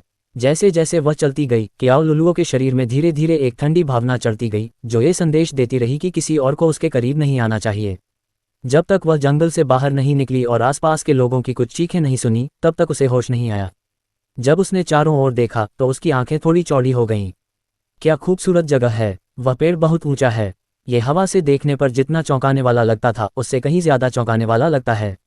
ये सही जगह है, हमें इस जमीन को विकसित करना चाहिए, फ्लैट टॉप वाले आदमी ने उत्साह से कहा। हाँ, यह एक अच्छी जगह है। हो, वह क्या है? अधेड़ उम्र का बूढ़ा आदमी अचानक बोलने से पहले ही स्तब्ध हो गया। उसने आगे देखा और चिल्लाया, ये कुत्ते जैसा दिखता है। कुत्ता आ रहा है! सबने देखा, एक काला और सुनहरा कुत्ता उनकी ओर भाग रहा था। उस समय वे बहुत घबरा गए। सौभाग्य से लिटिल हेई उनके सामने रुक गया। उसने उन्हें घूरकर देखा और अपने नुकीले दांत दिखाते हुए धीमी आवाज में गुर्राया, जैसे कि वह उन पर हमला करने वाला हो। हमें क्या करना चाहिए? वान किशन का चेहरा पीला पड़ गया और वह असमंजस में पड़ गया। इस कुत्ते के नुकीले दांत बहुत तीखे थे। एक बार जब यह उन्हें काटता तो उन्हें बहुत दर्द होता। भागो मत, भागो मत! अगर तुम भागोगे तो ये तुम्हें काटने के लिए दौड़ेगा। धीरे से पीछे हटो, धीरे से पीछे हटो, फ्लैट टॉप वाले अधेड़ उम्र के आदमी ने कांपती आवाज में कहा। बोलते हुए वह धीरे से पीछे हट गया और उसकी बात सुनकर दूसरे लोग भी उसके पीछे चले गए। हालांकि लिटिल हेई ने उसे तिरस्कार से देखा। क्या मैं कोई साधारण कुत्ता हूँ? ओह वो! अचानक लिटिल हेई जोर से भौंका और आगे की ओर भागा, मानो वह उन्हें काटने वाला हो। भागो! आउच! सभी जल्दी से मुड़े और तेज गति से भागे। वे इतनी जल्दी में भागे कि वान किशन भी गलती से पेड़ से टकरा गया। वह उठा और अपने सिर पर दर्द को अनदेखा करते हुए भागना जारी रखा। सभी को भागते हुए देखकर लिटिल हेई ने घृणा से अपना मुंह मरोड़ा। फिर वह मुड़ा और धीरे धीरे पीछे के पहाड़ की ओर चला गया। अध्याय 383। वे सांस फूलने के कारण आशंका के साथ जंगल से बाहर भागे। ओह, शायद मेरे माथे पर एक गांठ है। वान किशन ने अपने माथे को छुआ और पाया कि एक नाखून जितना बड़ा एक गांठ है, जो कुछ हद तक दर्दनाक लग रहा था। लेकिन उस समय किसी ने उसकी परवाह नहीं की। इसके बजाय वे हौंफने लगे और चिल्लाने लगे, वह कुत्ता बहुत खूंखार है। अगर उसने काट लिया तो हम दुखी हो जाएंगे। उद्धरण चिन्ह डॉट डॉट डॉट उद्धरण चिन्ह। एक पल के लिए बोलने के बाद लियू मेंग ने प्रतिक्रिया व्यक्त की और वान किशन के पास भागा, फिर उसका अभिवादन किया। आप कैसे हैं, हेड वांग? चलो वापस चलते हैं और मैं डॉक्टर से आपको कुछ दवा देने के लिए कहूँगा। चलो चलते हैं। वान किशन ने भौहें सिकुड़ी और कियाओ लुलुओ और अन्य लोगों को देखा, फिर कहा, क्षमा करें, मुझे पहले वापस जाना है। मेरी अनुपस्थिति के लिए मुझे माफ़ करें। फिर वह अपनी कार में बैठ गया और सीधे चला गया। चलो हम भी चलते हैं। फ्लैट टॉप हेयरकट वाले आदमी ने गहरी सांस ली और गाड़ी चलाकर चला गया। कियाओ लुलुओ ने नाक सिकुड़ते हुए कहा, गाड़ियों में बैठ जाओ। वह और उसके अधीनस्थ बेंटले में बैठ गए। एक दिन के भीतर हांगकांग में उसका पता ढूंढो। कियाओ लुलुओ ने भावुकता से माउंट न्यू मून को देखा। भूमि विभाग वापस जाते समय वान कीशान अस्पताल गया। डॉक्टर ने उसे 2 सूजनरोधी दवाएं दी और उसे ध्यान देने योग्य बातें बताईं। फिर वान कीशान भूमि विभाग वापस भागा। हेड वांग, आपको क्या हुआ है? जैसे ही वह पहली मंजिल पर लॉबी में दाखिल हुआ, एक महिला कर्मचारी ने वान कीशान की शक्ल देखकर जल्दी से पूछा। मैं ठीक हूँ, वान कीशान ने जवाब दिया। फिर पूछा, क्या डायरेक्टर यहाँ हैं? वह दफ्तर में है, महिला ने जवाब दिया। फिर वान किशन सीधे लिफ्ट में चला गया। लियू मेंग को अभी भी अपने पीछे आते देखकर उसने गुस्से में कहा, तुम मेरे साथ क्यों चल रहे हो? हाँ, मैं अब वापस जाऊंगा। लियू मेंग घबरा गया और फुसफुसाया, हमारा सिर शायद बहुत बुरे मूड में है, इसलिए मुझे पहले निकल जाना चाहिए। अपनी बात खत्म करने के बाद लियू मेंग चुपके से पीछे चला गया। वान किशन ने सूंघते हुए ऊपर का बटन दबाया। वह तेज कदमों से निर्देशक के कार्यालय की ओर चला गया। वान किशन ने दरवाजे के सामने अपना चेहरा पोंछा और अपने हाव भाव को ठीक किया, फिर दरवाजा खटखटाया। दस्तक, दस्तक, दस्तक, अंदर आ जाओ, कार्यालय से एक मजबूत आवाज सुनाई दी। वान किशन ने दरवाजा खोला और निर्देशक की ओर देखा। निर्देशक, शायद 50 के दशक में, अच्छे स्वास्थ्य में थे और ऊंची और शक्तिशाली आवाज में बोल रहे थे। निर्देशक, मुझे आपको एक महत्वपूर्ण बात बतानी है। वान किशन ने अपना अभिमान छिपाया और धीमी आवाज में कहा। क्या हुआ? झांग लॉन्ग ने उसकी ओर देखा और पूछा। यह मामला है, 1 महीने से अधिक समय पहले हमने किसी व्यक्ति के साथ एक अनुबंध पर हस्ताक्षर किए थे, जिसमें माउंट न्यू मून को 1 वर्ष के लिए किराए पर देने के लिए कई प्रतिबंध थे। आज मैंने बोली जीतने वाली 3 कंपनियों के प्रतिनिधियों को इसकी जांच करने के लिए निर्देशित किया, लेकिन मैंने पाया कि माउंट न्यू मून से जंगल का एक बड़ा हिस्सा गायब हो गया था। किसी ने वहां घास लगाए और पशुधन पाला। अब जबकि वह नियमों का उल्लंघन करता है और हमारे सहयोग पर नकारात्मक प्रभाव डालता है, तो क्या हमें उसे कड़ी सजा देनी चाहिए? ओह, हमें उसे प्रक्रियाओं के अनुसार सजा देनी चाहिए। ऐसा कहने के बाद निर्देशक ने अपनी कंप्यूटर स्क्रीन पर देखा। हाँ, वान किशन उठे और बाहर चले गए क्योंकि उनकी आंखें उत्साह से भरी हुई थीं। हालांकि जब उन्होंने बस 2 कदम उठाए तो निर्देशक ने कहा, रुको, क्या आपने माउंट न्यू मून का उल्लेख किया? हाँ हाँ। वान किशन रुक गया और निर्देशक को घूरने लगा। निर्देशक को अचानक कुछ याद आया, फिर उसने कहा, एक पल रुको और मुझे अपने वरिष्ठ से पूछने दो। उसे याद आया कि पिछले कुछ दिनों में लोगों का एक समूह चोरी करने के लिए माउंट न्यू मून गया था और उसने बहुत उत्पात मचाया था। बाद में उन्हें सीधे दक्षिणी जिले के जनरल ऑफिस ले जाया गया। उसने ये भी सुना कि किसी ने शायद सीधे निदेशक डोंग जियांगचुआन से संपर्क किया था। अगर ऐसा था तो उस व्यक्ति का बैकग्राउंड मजबूत होगा, इसलिए उसे पहले अपने वरिष्ठ से इस मामले के बारे में पूछना चाहिए। इसलिए उसने डोंग जियांगचुआन का निजी नंबर डायल किया। बड़े भाई डोंग, क्या मैं आपसे माउंट न्यू मून के बारे में कुछ पूछ सकता हूँ? आज कोई व्यक्ति इसे जांचने के लिए वहां गया था, लेकिन परिणामस्वरूप। वान किशन की निगाहों के नीचे निर्देशक ने धीरे धीरे एक स्तब्ध चेहरा बना लिया। ठीक है, मुझे पता है कि क्या करना है। इतना कहने के बाद निर्देशक ने फोन रख दिया क्योंकि उसका मुंह कई बार कांप रहा था। उसने वान किशान की ओर देखा और हाथ हिलाते हुए कहा, माउंट न्यू मून की चिंता मत करो और उसे जो करना है करने दो। अगर वह पहाड़ को नष्ट भी कर दे तो भी तुम्हारा कोई काम नहीं है। हाँ, वान किशन अचानक अवाक रह गया। क्या तुमने सुना नहीं कि मैंने क्या कहा? निर्देशक ने कहा, मैं समझ गया। क्या मैं इसे जाने दूं? लेकिन पहाड़ को किराए पर लेने वाला व्यक्ति बहुत घमंडी है। वान किशन ने झिझकते हुए कहा, इसके अलावा अगर हम उसके व्यवहार की परवाह नहीं करते हैं तो क्या इसका असर होगा? इसका असर तुम्हारे साथ नहीं है, बस इसे जाने दो, निर्देशक ने बिना किसी संदेह के कहा। हाँ, वान किशन अचानक निराश हो गया और बोला, मुझे अब चले जाना चाहिए। फिर वह बाहर चला गया। हालांकि वह कुछ कदम आगे बढ़ने के बाद रुक गया, अपना सिर घुमाया और कहा, निर्देशक, 3 विजेता बलिदाताओं ने भी माउंट न्यू मून को पसंद किया है। क्या हमें उनके साथ सहयोग करना जारी रखना चाहिए? सहयोग? निर्देशक ने 10 सेकंड तक सोचा और आखिरकार कहा, मुझे कोई सूचना नहीं मिली है, इसलिए हम इसे सामान्य रूप से संभाल सकते हैं। हाँ, वान किशन चला गया। बाहर जाने के बाद उसकी आंखें उलझन से भरी हुई थीं। क्या हो रहा है? निर्देशक पहाड़ के पुनर्निर्माण के अवैध व्यवहार को कैसे अनदेखा कर सकता है? ... 11:30 बजे यू किंग और झाओ दाहू उस अपार्टमेंट में पहुंचे जिसे लियांग मेंकी किराए पर ले रहा था। किंग, नियांग, मैं अपने भाई लैंग हाओ को आपसे मिलवाता हूं। भाई, वे मेरे दोस्त हैं, यू किंग और झाओ दाहू, लियांग मेंकी ने कहा। नमस्ते, लियांग हाओ ने मुस्कुराते हुए सिर हिलाया। नमस्ते, यू किंग ने मुस्कुराते हुए कहा, मेंकी, तुम्हारा भाई सुंदर है। हाँ, वह तुमसे छोटा दिखता है, झाओ दाहू ने अपना शरीर घुमाया और कहा। एक गंदा मुंह सभ्य भाषा नहीं बोल सकता। लियांग मेंकी ने झाओ डाहल को घूरते हुए कहा, चलो खाना खाने चलते हैं। मुझे बहुत भूख लगी है। चलो चलते हैं। वे बाहर चले गए। यू किंग कार चला रही थी और झाओ दाहू यात्री सीट पर बैठे थे, जबकि लियांग मेंकी और लियांग हाओ पीछे की सीट पर थे। वैसे मुझे पहले सन डोंगहेंग को उसका सदस्यता कार्ड उधार लेने के लिए कॉल करना होगा, अन्यथा आपको सदस्यों के लिए व्यंजन तक पहुंच की अनुमति नहीं है, भाई। बोलते समय लियांग मेंकी ने अपना मोबाइल फोन निकाला। आपको इसे उधार लेने की आवश्यकता नहीं है। लियांग हाओ ने अपना हाथ बढ़ाया और उसे लहराया, फिर कहा, बाद में मैं सीधे सदस्यता कार्ड खरीद लूंगा। आह, बढ़िया। लियांग मेंकी ने अपना मोबाइल फोन बंद कर दिया, फिर थोड़ा चौंक गई। उसने लियांग हाओ को कुछ बार परखा और कहा, यह बहुत अजीब है। भाई, तुम्हारे चरित्र के अनुसार मैंने सुबह वहां नाश्ता किया और व्यंजन स्वादिष्ट थे जो उस कीमत के लायक हैं। लियांग हाओ ने मुस्कुराते हुए अपना सिर हिलाया। ओह, तुम सुबह वहां गए थे। तुमने क्या खाया? अंडा फ्राइड राइस या नूडल सूप? लियांग मेंकी ने पूछा। मैंने आधा कटोरा अंडा फ्राइड राइस और आधा ट्रे छोटे स्टीम्ड बंस खाए, लियांग हाओ ने जवाब दिया। ओह, लियांग मेंकी ने उसे गुस्से से घूरा और जानलेवा अंदाज में कहा, तुम मेरे लिए कुछ छोटे स्टीम्ड बंस क्यों नहीं लाए? हाँ, क्या रेस्तरां में खाने वालों को खाना वापस लेने की अनुमति है? मैंने नियम नहीं देखे और सोचा कि इस तरह के व्यवहार की अनुमति नहीं है। इसके अलावा मुझे नहीं पता था कि मैं किससे पूछूं क्योंकि वहां कोई वेटर नहीं था। लियांग हाओ ने अपना माथा छुआ। हम्फ, लियांग मेंगकी ने नाक सिकोड़ते हुए कहा, आप खुद ही सदस्यता कार्ड खरीद लीजिए और मुझे इसे उधार लेने की जरूरत नहीं है। मेंगकी, आप कब उठे? उस समय यू किंग ने मुस्कुराते हुए पूछा। 9 बजे, मैं कल देर से सोया था, लियांग मेंगकी ने लापरवाही से जवाब दिया। हा, आप 9 बजे उठे। अगर आप उस समय स्टीम्ड बंस खाते हैं तो आप बहुत ज्यादा कैसे खा सकते हैं? झाओ दाहू ने अपने होंठ सिकोड़े और कहा, ये सही है, मैं दोपहर में ज्यादा स्वादिष्ट खाना खा सकता हूँ। लियांग मेंगकी ने चुपके से निगल लिया, उस समय उसे सिर्फ भूख लग रही थी। वह तब की बात है। झाओ दाहू ने आह भरी और कहा, जब बॉस की पत्नी होती थी तो हर दिन एक दावत की तरह होता था।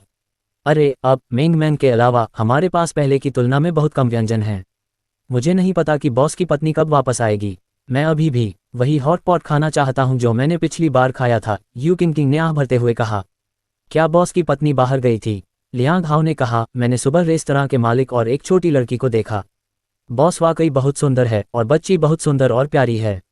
बॉस की पत्नी भी बहुत सुंदर है। हालांकि वह हर बार बाहर जाते समय धूप का चश्मा पहनती है, इसलिए मैंने उसके चेहरे की खास विशेषताएं नहीं देखी हैं, झाओ दाहू ने कहा। उनका बच्चा निश्चित रूप से उनके अच्छे जीन की वजह से अच्छा दिखता है, मेंगमैन की प्यारी शक्ल को याद करते हुए यू किंग ने ईर्ष्या से कहा। मैं शायद बॉस की पत्नी से परिचित हूं, जैसे कि मैंने उसे पहले देखा हो, लेकिन मुझे नहीं पता कि वह कौन है क्योंकि मैंने उसका चेहरा स्पष्ट रूप से नहीं देखा है। कुछ देर सोचने के बाद लियांग मेंगकी ने कहा। हालांकि वह यह मानने को तैयार नहीं थी कि अनन्या उससे ज्यादा खूबसूरत है, लेकिन ये सच था।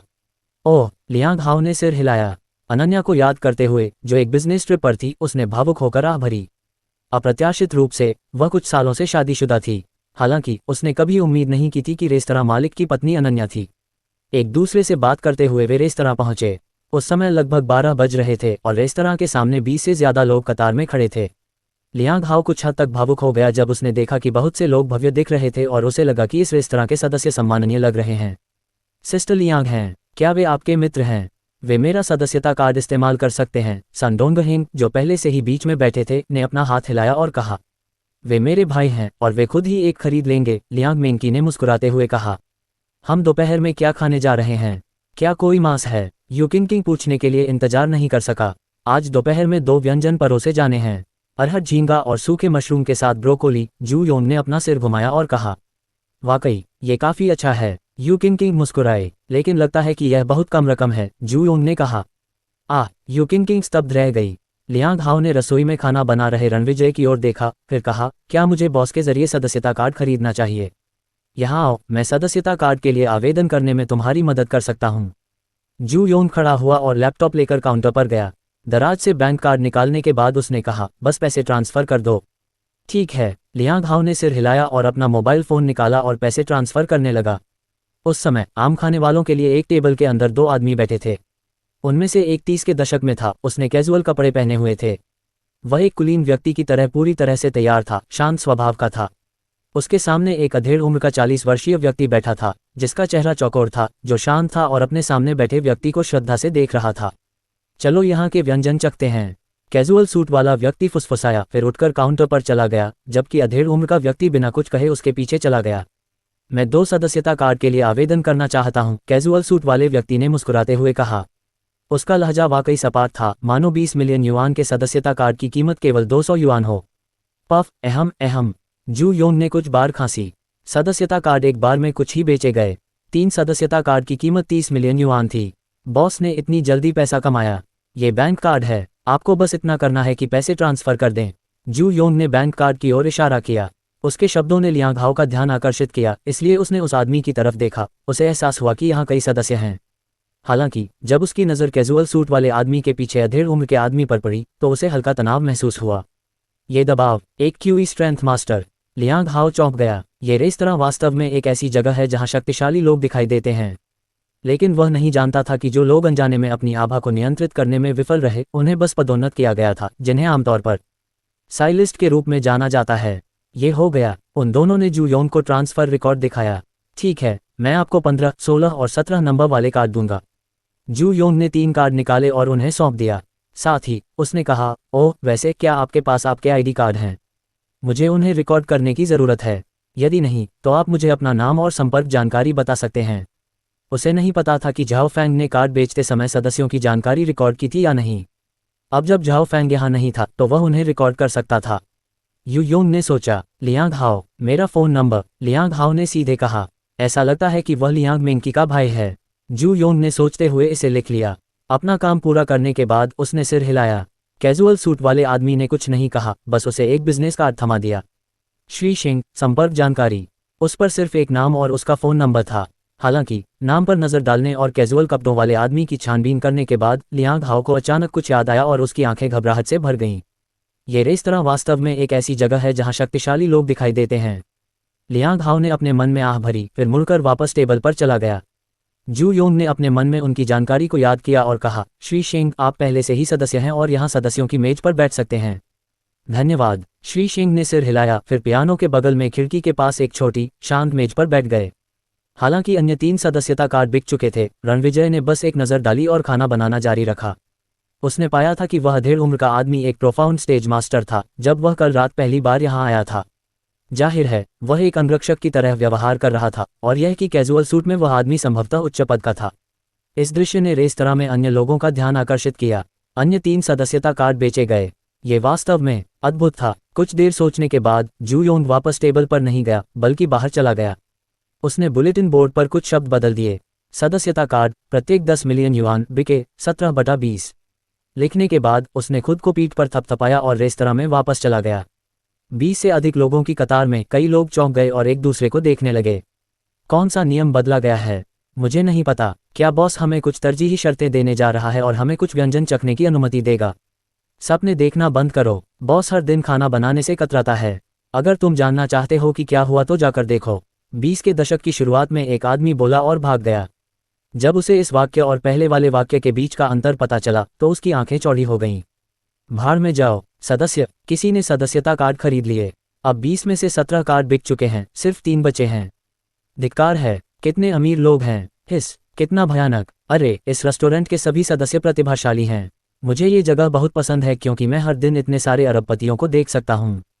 अध्याय 384। रेस्तरां के बाहर जो कुछ हो रहा था उसे देखकर जू योंग ने संतोष से सिर हिलाया। जैसे जैसे समय बीतता गया, बहुत से लोगों ने अपने मन में छोटे से रेस्तरां को एक उच्च स्तरीय और शानदार प्रतिनिधि के रूप में देखा। उसे भी सम्मानित महसूस हुआ। लियांग हाओ लियांग मिंकी के साथ टेबल पर बैठा था जहां झाओ फैंग हमेशा बैठता था। वहां पर 2 लोग इतने अमीर हैं कि उन्होंने सीधे 2 सदस्यता कार्ड के लिए आवेदन किया, झाओ दाहू ने फुसफुसाया। उसकी बातें सुनने के बाद लियांग हाओ मुस्कुराया और अपना सिर हिलाया। बेशक वे अमीर थे। आदमी के व्यवसाय कार्ड और उपस्थिति से उसने उसकी उत्पत्ति का अनुमान लगाया। श्री शिंग, western airlines and you technology के अध्यक्ष, जो हुआ राष्ट्र में 5 इंटरनेट दिग्गजों में से एक था। सबसे अगोचर शीर्ष अमीर आदमी के रूप में उनकी संपत्ति 130 बिलियन युआन थी। बहुत से लोग एनयू टेक्नोलॉजी के बारे में जानते थे क्योंकि यह मुख्य रूप से नेटवर्क डिफेंस में लगी हुई थी, जैसे कि आम लोगों द्वारा व्यापक रूप से इस्तेमाल किए जाने वाले फायरवॉल।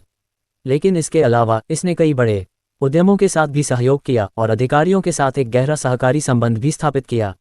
श्री शिंग, जो शायद ही कभी विभिन्न पार्टियों में शामिल होते थे, अपनी प्रतिष्ठा के मामले में अपेक्षाकृत अज्ञात थे। हालांकि वे लियू किंगफेंग से कम प्रसिद्ध थे, लेकिन कोई भी उनकी स्थिति को कम नहीं आंक सकता था।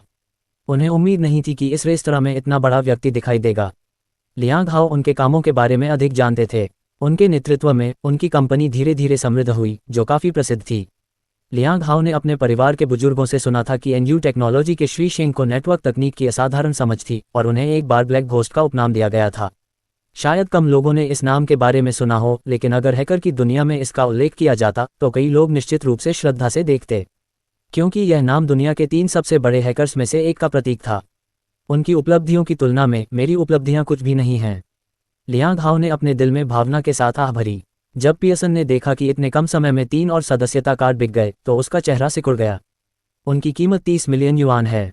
वाह, अमीर आदमी। मेरे पास भी 10 मिलियन युआन का सदस्यता कार्ड है। मैं भी एक अमीर आदमी हूँ। थोड़ी देर सोचने के बाद पियर्सन ने अपने बटुए से अपना सदस्यता कार्ड निकाला और उसे वापस रखने से पहले एक पल के लिए संतुष्टि के साथ उसकी प्रशंसा की। दोपहर का भोजन जल्दी ही तैयार हो गया। रणविजय मिंगमैंग और खुद के लिए बर्तन लेकर दूसरी मंजिल पर चले गए। कई सदस्य एक के बाद एक खुद को परोसने गए। सभी के पास केवल 3 झींगे ही थे और दूसरा व्यंजन भी बहुत ज्यादा नहीं था। क्या यह अरहद झींगा है? इसकी खुशबू अच्छी है। पियर्सन ने अपनी आंखें बंद की और ध्यान से सूंघा। क्या आप भी इस व्यंजन को जानते हैं? वान कियांग ने हंसते हुए कहा। बेशक मैं इसे जानता हूँ। ये बुजुर्गों के लिए औपचारिक भोज के व्यंजनों में से एक है। मुझे हुआ राष्ट्र में औपचारिक भोज के साथ साथ विभिन्न क्षेत्रों की विशेषताओं के बारे में अच्छी जानकारी है। दुर्भाग्य से मैंने इन व्यंजनों का केवल 10वां या 2/10वां हिस्सा ही चखा है। पियर्सन ने थोड़ी आह भरी। हुआ राष्ट्र विशाल क्षेत्र और प्रचुर संसाधनों को संजोए हुए है, इसलिए मुझे अभी भी उन सभी स्वादिष्ट भोजन का स्वाद लेने के लिए एक लंबा रास्ता तय करना है।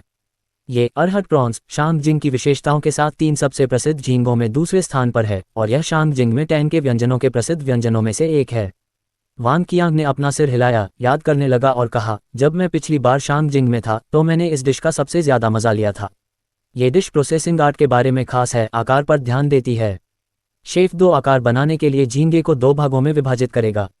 सामने के हिस्सों को खोल के साथ लाल झींगे के खंडों में जलाया जाता है, जिसमें संतुलित मीठा और नमकीन स्वाद होता है, जबकि दूसरे हिस्सों को बिना खोल के भराई के साथ लेपित किया जाता है और कुरकुरे सुनहरे पीले झींगे के खंडों में तला जाता है। प्लेट पर रखे जाने के बाद डिश ऊपर से लाल और नीचे से पीली होती है। क्योंकि इसका उठा हुआ आकार बड़े पेट वाले अरहत जैसा है, इसलिए इसका नाम अरहत झींगा रखा गया है। ओह, मैं समझ गया अंकल वांग। बोलना समाप्त करने के बाद पियर्सन ने अपना हाथ रगड़ा और उत्साह से कहा, मुझे इसे आजमाने दो। इसका स्वाद बहुत बढ़िया होना चाहिए। फिर वह एक झींगा का आनंद लेने लगा। इसे अपने मुंह में डालने के बाद उसने फिर से अपना प्रदर्शन शुरू किया। अरे, इसका स्वाद कोमल और सुगंधित, कुरकुरा और स्वादिष्ट है। उस समय अन्य भोजन करने वाले भी भोजन में डूबे हुए थे। श्री सिंह खिड़की के पास टेबल पर बैठे पहले झींगे नहीं हिलाए, बल्कि पहले सूखे मशरूम के साथ ब्रोकोली का स्वाद लिया। मशरूम का एक निवाला खाने के बाद श्री सिंह ने अपनी आंखें बंद कर लीं और फुसफुसाए, ये वास्तव में उन व्यंजनों जैसा स्वाद है जो मेरी माँ ने मेरे बचपन में पकाए थे।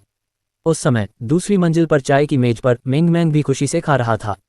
मशरूम बहुत स्वादिष्ट हैं, जैसे बड़े झींगे। पापा द्वारा पकाए गए व्यंजन सबसे स्वादिष्ट हैं। पापा सबसे शानदार हैं, मिंग मैंग ने स्पष्ट रूप से कहा। तुम चाहो तो और खा सकती हो। रणविजय संतुष्टि से मुस्कुराया। नहीं, माँ ने मुझसे कहा है कि मुझे ज्यादा नहीं खाना चाहिए, बस थोड़ी जगह छोड़नी चाहिए, मिंग मैंग ने गंभीरता से कहा।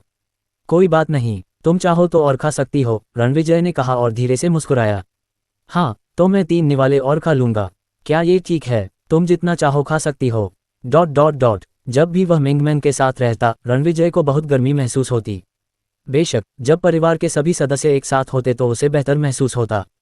हालांकि अनन्या को अभी भी भागदौड़ करनी पड़ती थी क्योंकि वह अभी तक अपने सपनों को साकार नहीं कर पाई थी।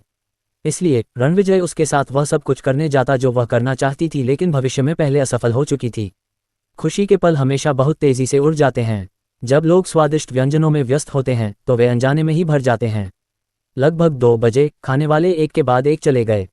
जू योंग पहली मंजिल पर एक टेबल पर बैठा था। उसके हाथ में बियर की एक डिब्बी थी। वह मोबाइल गेम खेल रहा था और कभी कभी शराब की चुस्की ले रहा था। रणविजय और मिंग मैंग ने कुछ देर तक वीडियो पर अनन्या के साथ दूसरी मंजिल पर बातचीत की। फिर वे पहली मंजिल पर चले गए और मिंग मैंग खिलौनों से खेलने लगी। लगभग 4 बज रहे थे। एक हल्के गुलाबी रंग की बेंटले धीरे धीरे रेस्तरां के सामने एक पार्किंग स्थल पर रुकी। धमाका! एक लंबी महिला यात्री सीट से कार से उतरी, फिर रेस्तरां की पट्टिका को देखकर मुस्कुराई। ये कियाओ लुलुओ थी। उस समय उसने एक लंबी पोशाक पहनी हुई थी जिसके किनारे पर एक हिस्सा था जो थोड़ा खुला हुआ था। एक चांदी का हैंडबैग और ऊंची एड़ी के जूते पहने हुए वह रेस्तरां में चली गई। चारों ओर नजर घुमाने के बाद उसने देखा कि रणविजय सोफे पर बैठा था और छोटी लड़की उसके पास चली आ रही थी। Clang clang clang. हर बार जब उसकी एड़ियां जमीन को छूती तो एक तीखी आवाज सुनाई देती जिसने जू योंग का ध्यान आकर्षित किया। उसने उसकी तरफ देखा और अपनी सीट से कहा, लेडी, रेस्तरां अभी खुला नहीं है। तुम बहुत जल्दी आ गई हो। क्या मैं बहुत जल्दी आ गई? कियाओ लुलुओ रुक गई। उसने जू योंग की तरफ देखा, फिर अपना धूप का चश्मा उतार दिया और कहा, मुझे लगता है कि मैं देर से आई हूँ। अपनी बात खत्म करने के बाद उसने रणविजय की तरफ चंचल नजर से देखा और कहा, तुम क्या सोचते हो? रणविजय। जू योंग चौंक गई। क्या वह बॉस को जानती है? जो कुछ हुआ था उसे देखकर जू योंग चुप हो गई। अब जब वह बॉस को जानती थी तो उसे रोकने की जरूरत नहीं थी। रणविजय ने बिना कुछ कहे कियाओ लुलुओ की तरफ देखा। उसे धीरे से एहसास हुआ कि कियाओ लुलुओ यहाँ परेशानी खड़ी करने वाली थी। उसे अभी भी याद है कि कियाओ लुलुओ ने उसे दुर्घटना से पहले फोन किया था। उसने कहा था कि वह एकमात्र व्यक्ति था जिसने उसे छोड़ दिया था। उसने कहा था कि उसे कभी किसी ने नहीं छोड़ा था और वह उससे हमेशा नफरत करेगी। उसने कहा था कि एक दिन उसे उसके साथ इस तरह से व्यवहार करने का पछतावा होगा। क्या उसने अपने प्यार को नफरत में बदल दिया? ये बहुत उचित नहीं था। रणविजय ने सोचा कि वह उनके रिश्ते को लेकर जुनूनी थी और बाल बाल बची थी, वरना वह उसे इतने सारे संदेश नहीं भेजती। ध्यान से सोचने के बाद उसे डर लगा। उसके आने से रणविजय की भावनाओं में कोई बदलाव नहीं आया। उसका विवेक साफ था। इसके अलावा अनन्या को पता था कि उसकी एक गर्लफ्रेंड थी। हालांकि जब से वह अनन्या के साथ एक प्रतिबद्ध रिश्ते में आया, वह भविष्य में अन्य महिलाओं के करीब नहीं आ सका, क्योंकि महिलाएं एक बार ईर्ष्या करने के बाद बहुत भयानक होती हैं। इसके अलावा रणविजय न केवल अन्य महिलाओं से संपर्क नहीं कर सकता था, बल्कि वह उनसे संपर्क करना भी नहीं चाहता था। जब वह अभी अभी लौटा था, तब भी उसने अनन्या को गंभीरता से नहीं लिया था। रणविजय ने साधना जगत में बहुत सी साध्वियों को देखा था, इसलिए केवल दिखावट से वह प्रभावित नहीं हो सकता था। अनन्या ने भी कभी कभी इसका उल्लेख किया, क्योंकि वह अभी भी उससे नाराज थी। लेकिन अब उसका रवैया बदल गया। मेंग और अनन्या ने उसके दिमाग पर पूरी तरह से कब्जा कर लिया। इसलिए वह अन्य महिलाओं, खासकर उन महिलाओं के साथ फंसना नहीं चाहता था जो उसकी गर्लफ्रेंड थीं। क्या हुआ? रणविजय ने सपाट लहजे में कहा। रणविजय की आवाज़ सुनकर कियाओ लुलुओ ने चुपचाप उपहास किया। वह सोफे पर चली गई और चंचलता से मुस्कुराई, फिर बोली, क्या हुआ? क्या तुम अपने पूर्व प्रेमी का स्वागत नहीं करते? पफ! जू योंग के मुंह और नाक से बियर का एक बड़ा घूंट छलककर पूरी मेज पर फैल गया। उसने जल्दी से एक नैपकिन निकाला और मेज को पोंछना शुरू कर दिया। पोंछने के बाद थोड़ी देर के लिए बाहर जाने की योजना बना रहा था। मेंग की आंखें चौड़ी हो गईं। प्रेमी? नहीं, मेंग ने मुंह बनाया और बहुत असंतुष्ट होकर कहा, मेरे पापा के पास सिर्फ मैं और माँ हैं, कोई और नहीं। हा, क्या वह आपकी बेटी है? वह वाकई बहुत प्यारी है। हालांकि कियाओ लुलुओ मुस्कुरा रही थी, लेकिन मेंग उसे बिल्कुल पसंद नहीं करती थी। वह बहुत परेशान करने वाली है। पापा, माँ और मेरे अलावा किसी के नहीं हैं। मेंग की अधिकार प्रधान प्रवृत्ति उत्तेजित हो गई, यानी वह भावुक हो गई। वह रणविजय की बाहों में झुक गई, अपनी बाहें रणविजय की गर्दन के चारों ओर लपेट लीं, अपनी बड़ी बड़ी चमकीली आंखों से कियाओ लुलुओ को घूर रही थी और 1 इंच भी पीछे हटने से इनकार कर रही थी। मेंग की शक्ल देखकर रणविजय के मन में मिश्रित भावनाएं थीं। वह मेंग का सबसे प्रिय खजाना लग रहा था। मेंग ने दूसरों को उससे वह सब छीनने नहीं दिया जो वह संजोती थी। वह मेंग के रवैये से वाकई बहुत खुश था और उसने अपने सामने खड़े कियाओ लुलुओ के प्रति भी अपना रवैया दिखाया। फिर शांति से फिर से पूछा, क्या तुम्हें कोई समस्या है? बेशक। रणविजय की निगाहें देखकर कियाओ लुलुओ और भी ज्यादा नाराज हो गई। वह जितनी दुखी होती गई, उसकी मुस्कान उतनी ही बढ़ती गई। उसने कहा, मैंने सुना है कि आपने एक रेस्टोरेंट खोला है, इसलिए मैं आपको जल्दी में बधाई देने आई हूँ। सिर्फ आप, घमंडी चाइल्ड झांग, एक सदस्यता कार्ड की कीमत 10 मिलियन युआन रख सकते हैं। इसलिए मैं सदस्यता कार्ड के लिए आवेदन करने जा रही हूँ। क्या आप हैरान हैं? क्या आपने मुझसे पूछा है, कियाओ लुलुओ, कि क्या आप हांगकांग में एक बेफिक्र और आरामदायक जीवन जी सकते हैं? वह यही व्यक्त करना चाहती थी। ओह, मैं मना करता हूँ। अपनी बात खत्म करने के बाद रणविजय ने दूसरी तरफ देखा। आपने मुझे मना कर दिया। क्या आप मुझसे डरते हैं? कियाओ लुलुओ ने अपना सिर झुकाया और सहजता से पूछा। डरते हैं? रणविजय ने हंसते हुए कहा, हालांकि हमने अपने पत्ते टेबल पर नहीं रखे थे, लेकिन हम दोनों को स्पष्ट रूप से पता है कि क्या हुआ था, इसलिए और कुछ कहने की आवश्यकता नहीं है। मुझे फिर से परेशान मत करो। जू योंग, उसे दूर भेज दो। रणविजय के रवैये से कियाओ लुलुओ को बहुत गुस्सा आया। तुम इतने गर्वित क्यों हो, जबकि तुम मेहरा परिवार की संतान नहीं हो? वह कुछ हद तक असहाय थी, क्योंकि ऐसा लग रहा था कि वह इस बार पहला गेम हार गई है। Lady, please. उस समय जू योंग को भी पता था कि क्या हो रहा है, इसलिए वह कियाओ लुलुओ के पास गया और इशारा किया। अगली बार मिलते हैं, कियाओ लुलुओ ने कहा और विशेष रूप से मेंग की ओर हाथ हिलाया, फिर मुस्कुराते हुए कहा, छोटी प्यारी, अलविदा। मेंग ने नाक भान से कुड़ी, फिर अपना सिर उसकी ओर देखने से दूर कर लिया। मैं तुम्हें अलविदा नहीं कहना चाहता। मेंग के व्यवहार को देखकर कियाओ लुलुओ अपनी हंसी को पीछे छोड़कर जाने के लिए मुड़ी। लेकिन जब वह रेस्तरां से बाहर निकली तो उसने हंसना बंद कर दिया और उसका चेहरा धुंधला हो गया। वह अपनी कार में वापस चली गई और अपनी मुट्ठी बंद कर ली, फिर ड्राइवर को निर्देश दिया, यचेंग टेक्नोलॉजी जाओ। ठीक है। कार चली गई और दक्षिण द्वीप के पूर्वी जिले में यचेंग टेक्नोलॉजी में रुक गई। यचेंग टेक्नोलॉजी कियाओ परिवार के अधीनस्थ उद्योगों में से एक थी। ये जानने के बाद कि कियाओ लुलुओ यहाँ व्यक्तिगत रूप से आई है, कंपनी के अध्यक्ष ने व्यक्तिगत रूप से उसका अभिवादन किया। मुझे सुरक्षा तकनीकी निदेशक के पास ले चलो, कियाओ लुलुओ ने सीधे उसे आदेश दिया। फिर वे निदेशक के कार्यालय गए, जिसके सामने उसने अपना हाथ हिलाया और उनसे कहा कि वे उसका पीछा न करें। मिस कियाओ, निर्देशक ने कियाओ लुलुओ के साथ कार्यालय में प्रवेश किया। चूंकि उसने उसके इरादे को जाहिर नहीं किया था, इसलिए उसने पहले कहा, मुझे नहीं पता कि तुम्हें मुझसे कुछ पूछना है या नहीं। इस क्यू खाते को क्रैक करो। ठीक है। निर्देशक कंप्यूटर के सामने बैठ गया और बोला, मुझे नहीं पता कि मिस क्यूओ को और जानकारी है या नहीं जो मुझे इसे तेजी से क्रैक करने में मदद करेगी। मुझे केवल 2 पुराने पासवर्ड पता हैं, बस इतना ही काफ़ी है। पासवर्ड हैं? ठीक है, मुझे लगभग 20 मिनट लगेंगे। निर्देशक का हाथ तेजी से हिला और उसने कीबोर्ड दबाया। कियाओ लुलुओ के मन में एक जुनून था कि वह जानना चाहती थी कि क्या रणविजय ने उसके संदेशों का जवाब नहीं दिया या उसे पता ही नहीं था कि उसने उसे बहुत सारे संदेश भेजे हैं। अगर उसने उसके संदेशों को अनदेखा किया होता तो वह जो बदला लेती वह कई गुना अधिक गंभीर होता। लगभग 17 मिनट बाद मैंने इसे हल कर लिया, निर्देशक ने अपने माथे से पसीना पोंछते हुए कहा। उसने सोचा कि अगर उसने अच्छा प्रदर्शन किया तो कियाओ लुलुओ उसके बारे में बहुत सोचेगा। अब आप बाहर जा सकते हैं, कियाओ लुलुओ ने कहा, फिर आधिकारिक डेस्क पर बैठ गई, संदेशों को पलटना शुरू कर दिया। क्या उसने 1 महीने से ज़्यादा समय पहले लॉग इन किया था? अगर उसने मेरे संदेशों को पढ़ने के बाद उनका जवाब नहीं दिया तो मैं नाराज़ हो जाऊंगी। उसने किसी और से संपर्क नहीं किया और यह खाता बंद हो गया लगता है। हालांकि इसके जरिए कुछ ईमेल भेजे गए थे। क्या तुम वाकई हानेयांग हो? कियाओ लुलुओ की पुतलियां अचानक सिकुड़ गईं और एक विस्मयकारी भाव ले लिया, लेकिन फिर उसने व्यंग्य किया। दिलचस्प है, मुझे कैसे पता नहीं चला कि तुम इतनी बहुमुखी हो। कियाओ लुलुओ ने चाय पीते हुए संदेशों को पलटा। जब लगभग 6 बज गए तो वह नीचे गई और अपनी कार में वापस आ गई। उस रेस्तरां में जाओ, ठीक है। मेंगमैंग के मनोरंजन रेस्तरां में। जब कियाओ लुलुओ अभी अभी चली गई, मेंगमैंग ने मुंह बनाया और रणविजय को घूरते हुए पूछा, पापा, वह कौन है? हाँ, रणविजय ने कुछ देर सोचा, फिर बोला, एक व्यक्ति जिसे मैं पहले से जानता हूँ। हन्फ, मेंगमैंग उसे पसंद नहीं करती। अच्छा, अब जब मेंगमैंग उसे पसंद नहीं करती तो पापा भी उसे पसंद नहीं करते। रणविजय ने मुस्कुराते हुए मेंगमैंग के छोटे से सिर को छुआ। उसकी बातें सुनने के बाद मेंगमैंग, जिसकी बड़ी बड़ी साफ आंखें सोच की रोशनी से चमक रही थीं, संतुष्टि के साथ एक तरफ बैठ गई और बुदबुदाया, अच्छा पापा, मैं आपके फ़ोन में सहेजी गई तस्वीरें देखना चाहता हूँ। ठीक है। रणविजय ने अपना मोबाइल फ़ोन निकाला और एल्बम खोला, फिर मेंगमैंग को तस्वीरें दिखाते हुए कहा, इसे देखो। क्या तुम्हें अभी भी याद है कि हमने ये फ़ोटो कहाँ ली थी? बेशक, उस मनोरंजन पार्क में। मेंगमैंग को मनोरंजन पार्क जाना पसंद है। मेंगमैंग हंसी और फिर बोली, पापा, मैं नारियल का दूध पीना चाहूंगी। मैं तुम्हारे लिए ले आती हूँ। रणविजय उठकर रसोई में चला गया। हालांकि जब वह रसोई से नारियल के दूध की बोतल लेने के बाद मुड़ने ही वाला था तो उसने मेंगमैंग को जल्दी जल्दी बोलते हुए सुना, माँ, तुम्हें जल्दी वापस आना चाहिए। एक बुरा आदमी यहाँ आया था जिसने कहा था कि वह पापा की प्रेमिका है। पफ, जू योंग ने लगभग अपने मुंह में शराब छिड़क दी, कुछ हद तक अवाक महसूस करते हुए। हे भगवान, छोटी लड़की कितनी होशियार है।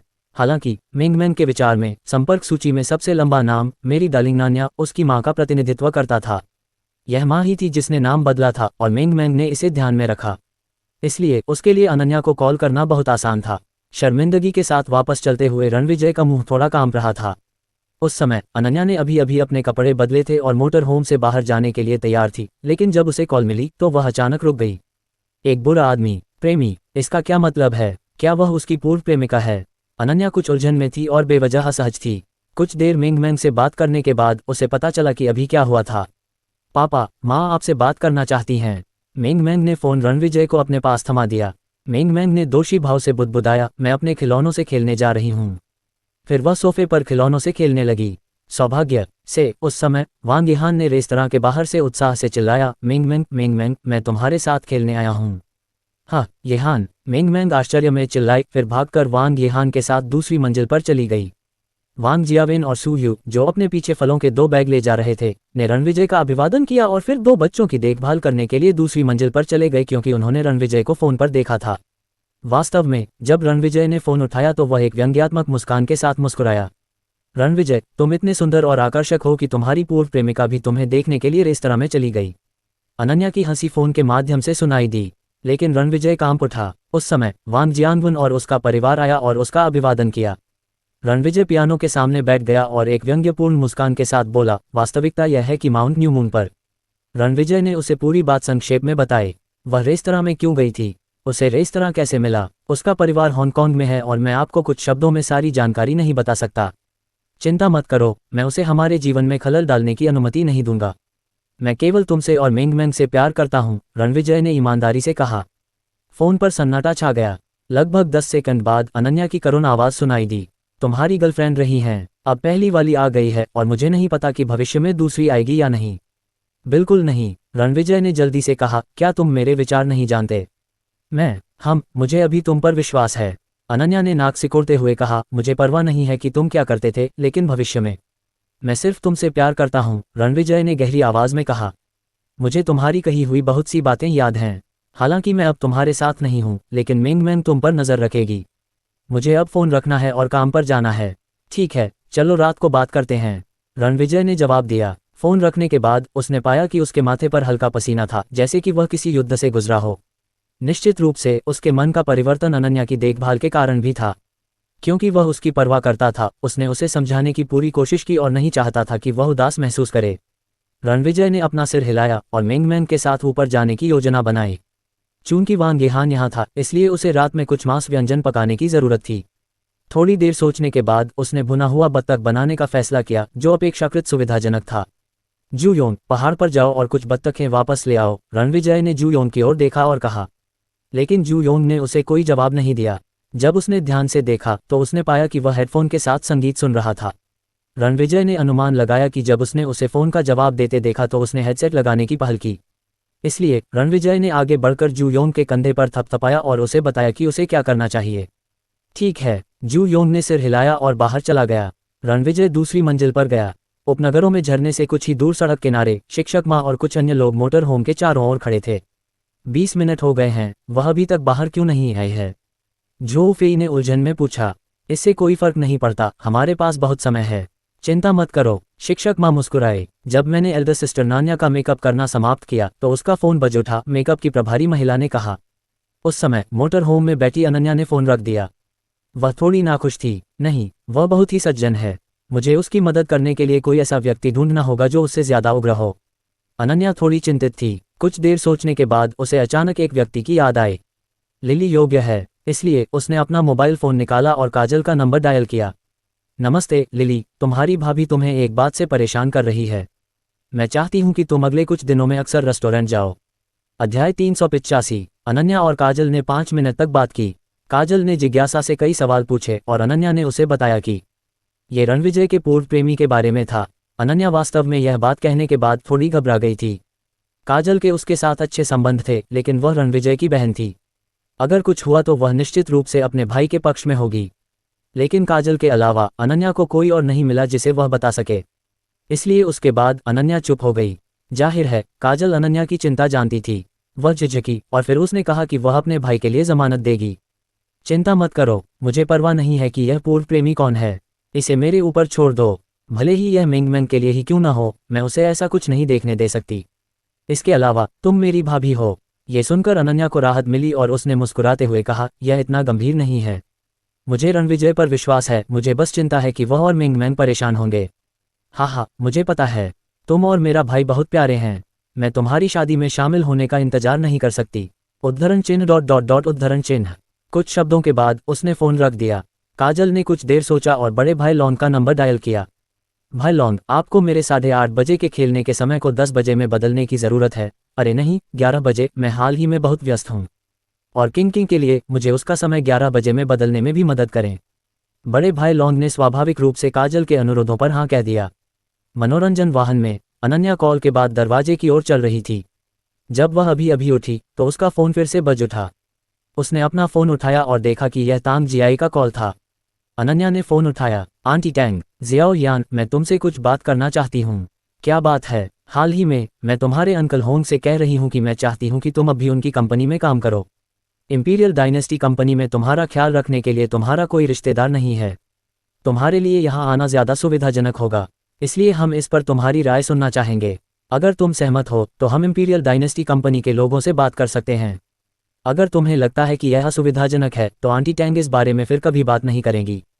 टैंग जियाई के शब्दों ने उसकी ईमानदारी को दर्शाया और अनन्या ने कुछ नहीं कहा।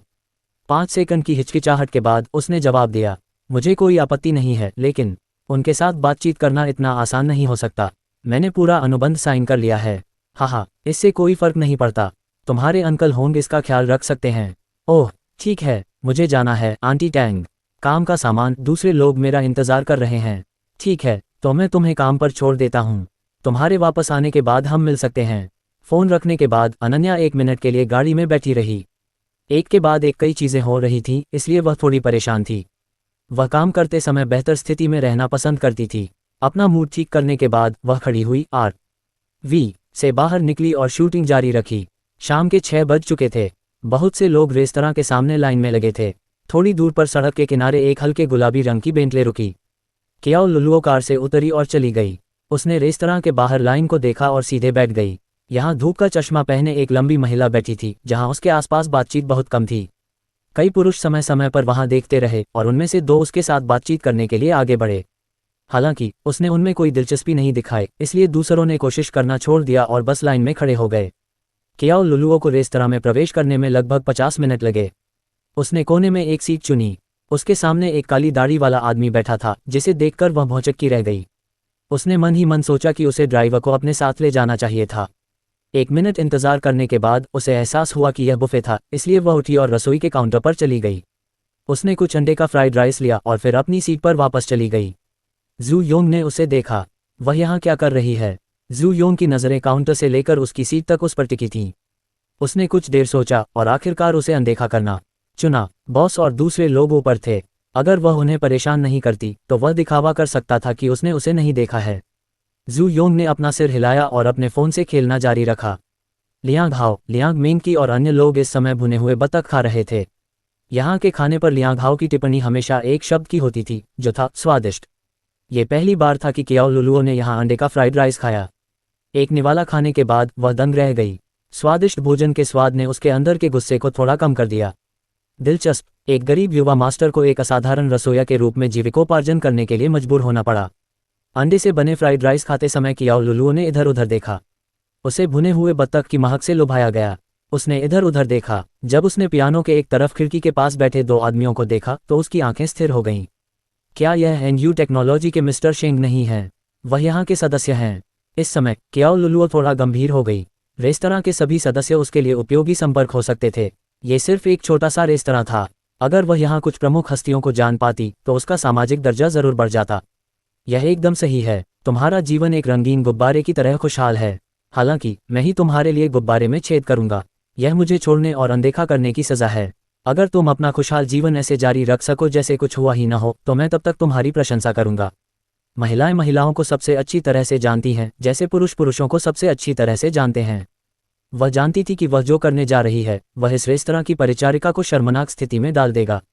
केवल ऐसी सजा ही उसकी सालों पुरानी नफरत को बाहर निकाल सकती थी। कियाओ लुलुओ ने कुछ करने का मन बना लिया। तभी रेस्तरां का दरवाज़ा खुला और 3 महिलाएं अंदर आईं। लियांग हाओ ने लोगों को देखा और मुस्कुराते हुए सिर हिलाया। यह मालिक की बहन काजल थी। काजल ने भी मुस्कुराया और दूसरी मंजिल की ओर चल पड़ी। कियाओ लुलुओ की नज़र काजल के पीछे वाली लियन्ना पर टिकी हुई थी। क्या वह डिगुआन कंपनी लिमिटेड की कर्मचारी है? और उसका उपनाम ली लगता है। कियाओ लुलुओ थोड़ी उलझन में थी। उसने कुछ देर सोचा और उसकी आंखें चमक उठीं। उसने मेज़ के उस पार देखा और दाढ़ी वाले आदमी से धीमी आवाज़ में पूछा, माफ़ कीजिए, ये 3 महिलाएं कौन हैं जो अभी अंदर आ रही हैं? उन्हें लाइन में इंतजार करने की ज़रूरत क्यों नहीं है? कौन? उन्हें। एक मालिक की बहन है, बाकी 2 बहन की सहेलियां हैं। बेशक, परिवार को लाइन में इंतजार करने की ज़रूरत नहीं है। ओह, कियाओ लुलुओ ने सिर हिलाया। फिर वह सीधे काउंटर पर गई, अपने बैग से पैसे का एक ढेर निकाला और सीधे काउंटर पर रख दिया। पैसे गिने बिना वह बस मुड़ी और चली गई। अपनी बेंटले में वापस आकर ड्राइवर को ये बताने के बजाय कि उसे कहाँ जाना है, उसने अपना कार्ड पर्स निकाला, थोड़ी देर अंदर खोजबीन की, एक फ़ोन नंबर पाया और उसे डायल किया। बॉस लियू, ये कियाओ लुलुओ है। मुझे आपसे एक एहसान चाहिए। अपनी कंपनी की उन महिला कर्मचारियों के बारे में जानकारी इकट्ठा करने के लिए किसी की व्यवस्था करें जिनका उपनाम ली है और जिनकी उम्र लगभग 24 साल है। कॉल के बाद उसने कहा, डोंगयान पवेलियन वापस जाओ। कार उत्तरी जियानशा जिले में चली गई। आधे रास्ते में उसके सेल फोन पर एक संदेश आया। कंपनी में 45 महिला कर्मचारियों का उपनाम ली था और वे लगभग 24 वर्ष की थीं, उनमें से बहुत कम। कियाओ लुलुओ ने उस पर एक नज़र डाली। सूची के आधे हिस्से में उसने आखिरकार एक तस्वीर पर ध्यान केंद्रित किया। लियन्ना। इसके बारे में सोचने के बाद कियाओ लुलुओ ने बॉस लियू को फिर से बुलाया और कहा, कल दोपहर के लिए अपने कर्मचारी लियन्ना के साथ एक नियुक्ति करने में मेरी मदद करें। इसे ब्लू टी रूम के लिए तय करें। ... रात के 9:30 बजे वांग यहान अनिच्छा से रेस्तरां से बाहर निकल गया। दोनों बच्चों ने अच्छा समय बिताया। उनके जाने के बाद काजल ने अपने भाई को मास्टर बेडरूम में खींच लिया और दरवाज़ा बंद कर दिया। क्या बात है, तुम इतने रहस्यमय क्यों हो? रणविजय को यह मज़ेदार लगा और उसने पूछा, भाई, आज तुम्हारे पास कौन आया था? कौन सी पूर्व प्रेमिका? मुझे सच बताओ, काजल ने पूछा। ये सच है। कौन है? बहुत बेशर्म, काजल ने गुस्से से कहा। भाई, तुम्हारी बीवी ने मुझसे कहा था कि वह नहीं चाहती कि कोई तुम्हें और मेंगमैन को परेशान करे। तुम्हें बता दूं, तुम्हारी पहले कोई असली गर्लफ्रेंड नहीं थी। उनमें से किसी से भी संपर्क मत रखो और हमें ब्रेकअप के बाद भी एक आदमी और एक औरत दोस्त हो सकते हैं वाली बकवास से बेवकूफ़ मत बनाओ। एक सभ्य पूर्व प्रेमी को ये जगह कैसे मिल सकती है? मैं बहुत गुस्से में हूँ। वह कौन है? एक बार मैं उसे देख लूंगा तो ज़रूर डांटूंगा। काजल के आक्रोश भरे भाव को देखकर रणविजय को यह मज़ेदार और परेशान करने वाला दोनों लगा। उसने काजल के सिर पर हल्के से थपथपाया और कहा, तुम निश्चिंत हो सकती हो कि तुम्हारा भाई इस परिवार को सबसे ज़्यादा प्यार करता है। यह अच्छी बात है। काजल ने आंखें घुमाई और कहा, तुमने मुझे नहीं बताया कि वह कौन है। कियाओ लुलुओ, वह हम्फ, मुझे वह पहले पसंद नहीं थी। वह बहुत पाखंडी थी। वैसे भी मैं अगले कुछ दिनों में यहाँ आऊंगी। अब मैं रात 11 बजे काम शुरू करती हूँ, इसलिए मेरे पास खाली समय होता है। काजल ने अपनी घड़ी देखी और कहा, ठीक है, तो तुम इन दिनों अपने भाई के लिए बॉडीगार्ड बन सकती हो। रणविजय ने हंसते हुए कहा। इस समय मेंगमैन की चीख दरवाजे के बाहर से आई, इसलिए रणविजय तुरंत बाहर चला गया। करीब 10 बजे पिता और बेटी ने अनन्या से वीडियो पर बातचीत की। इस वजह से अनन्या अपना काम जल्द से जल्द खत्म करना चाहती थी, इसलिए उसका काम तेजी से हो रहा था। रात 11 बजे लियांग मेंगकी के किराए के घर में चूहुई अंदर आए और हंसते हुए लियांग हाओ को कैडिलैक एस्केलेड की चाबी थमा दी। भाई हाओ, आप इस कार को हांगकांग में चला सकते हैं। धन्यवाद। लियांग हाओ ने चाबी ली और मुस्कुराया। आप मुझे जानते हैं। वह जानता था कि उसे एसयूवी या ऑफ रोड वाहन पसंद हैं और यह कैडिलैक उसके स्वाद के अनुकूल है। बेशक, मैं आपके साथ काम करता था, चूहुई ने हंसते हुए कहा। बस इतना है कि मैं हाल ही में इस व्यवसाय में व्यस्त हूँ। मेरे पास दिन में ज़्यादा खाली समय नहीं है। मैं कुछ दिनों में आपके साथ चलूंगा। हम इस बारे में बाद में बात करेंगे जब तुम फ्री होगे, लियांग हाओ ने मुस्कुराते हुए जवाब दिया। अभी तो सिर्फ 11 बजे हैं, क्या हम टहलने चलें? चूहुई ने पूछा। कहाँ? जैसे ही लियांग मेंग की बेडरूम से बाहर आए, उसने सेब खाते हुए पूछा। स्टाररी स्काई बार कैसा रहेगा? लियांग हाओ ने अचानक कहा। वे सभी चुप हो गए। क्या? लियांग मेंगकी ने अपनी आंखें चौड़ी की और कहा, हम वहां क्यों जाएंगे? कल हम पहले ही वहां जा चुके हैं और आज तुम फिर से जाना चाहते हो। क्या तुम्हें काजल पसंद है या लुओ किंग? बिल्कुल नहीं, तुम उनमें से किसी एक से पहली नज़र में ही प्यार कर बैठे। नहीं, तुम क्या सोच रहे हो? लियांग हाओ रुक गया और उसे समझ नहीं आया कि रोए या हंसे। उसने कहा, मुझे लगा कि काजल स्टेज पर बहुत दिलचस्प थी। अगर तुम नहीं जाना चाहते तो चलो कहीं और चलते हैं। तुम्हारा किसी में दिलचस्पी लेना दुर्लभ है। चलो काजल से मिलते हैं, लियांग मेंगकी ने कहा। लोगों का समूह नीचे चला गया। लियांग हाओ अपनी एस्केलेड चला रहा था और चूहुई अपनी फरारी 458 को कॉजवेबे की ओर चला रहा था। इस दौरान लियांग मेंगकी ने कई बार लियांग हाओ से पूछा कि वह काजल के लिए क्या महसूस करता है। लियांग हाओ कुछ नहीं कह सका, लेकिन वह फूट फूट कर हंस पड़ा। पहले तो काजल के जिद्दी स्वभाव ने उसका ध्यान खींचा, फिर मंच पर उसका जंगली स्वभाव उसे समय समय पर उसके बारे में सोचने पर मजबूर करता था, जो उसे बहुत दिलचस्प लगा। ऐसा लग रहा था जैसे विश्वविद्यालय के प्रवेश द्वार पर कई इंटरनेट कैफ़े हैं।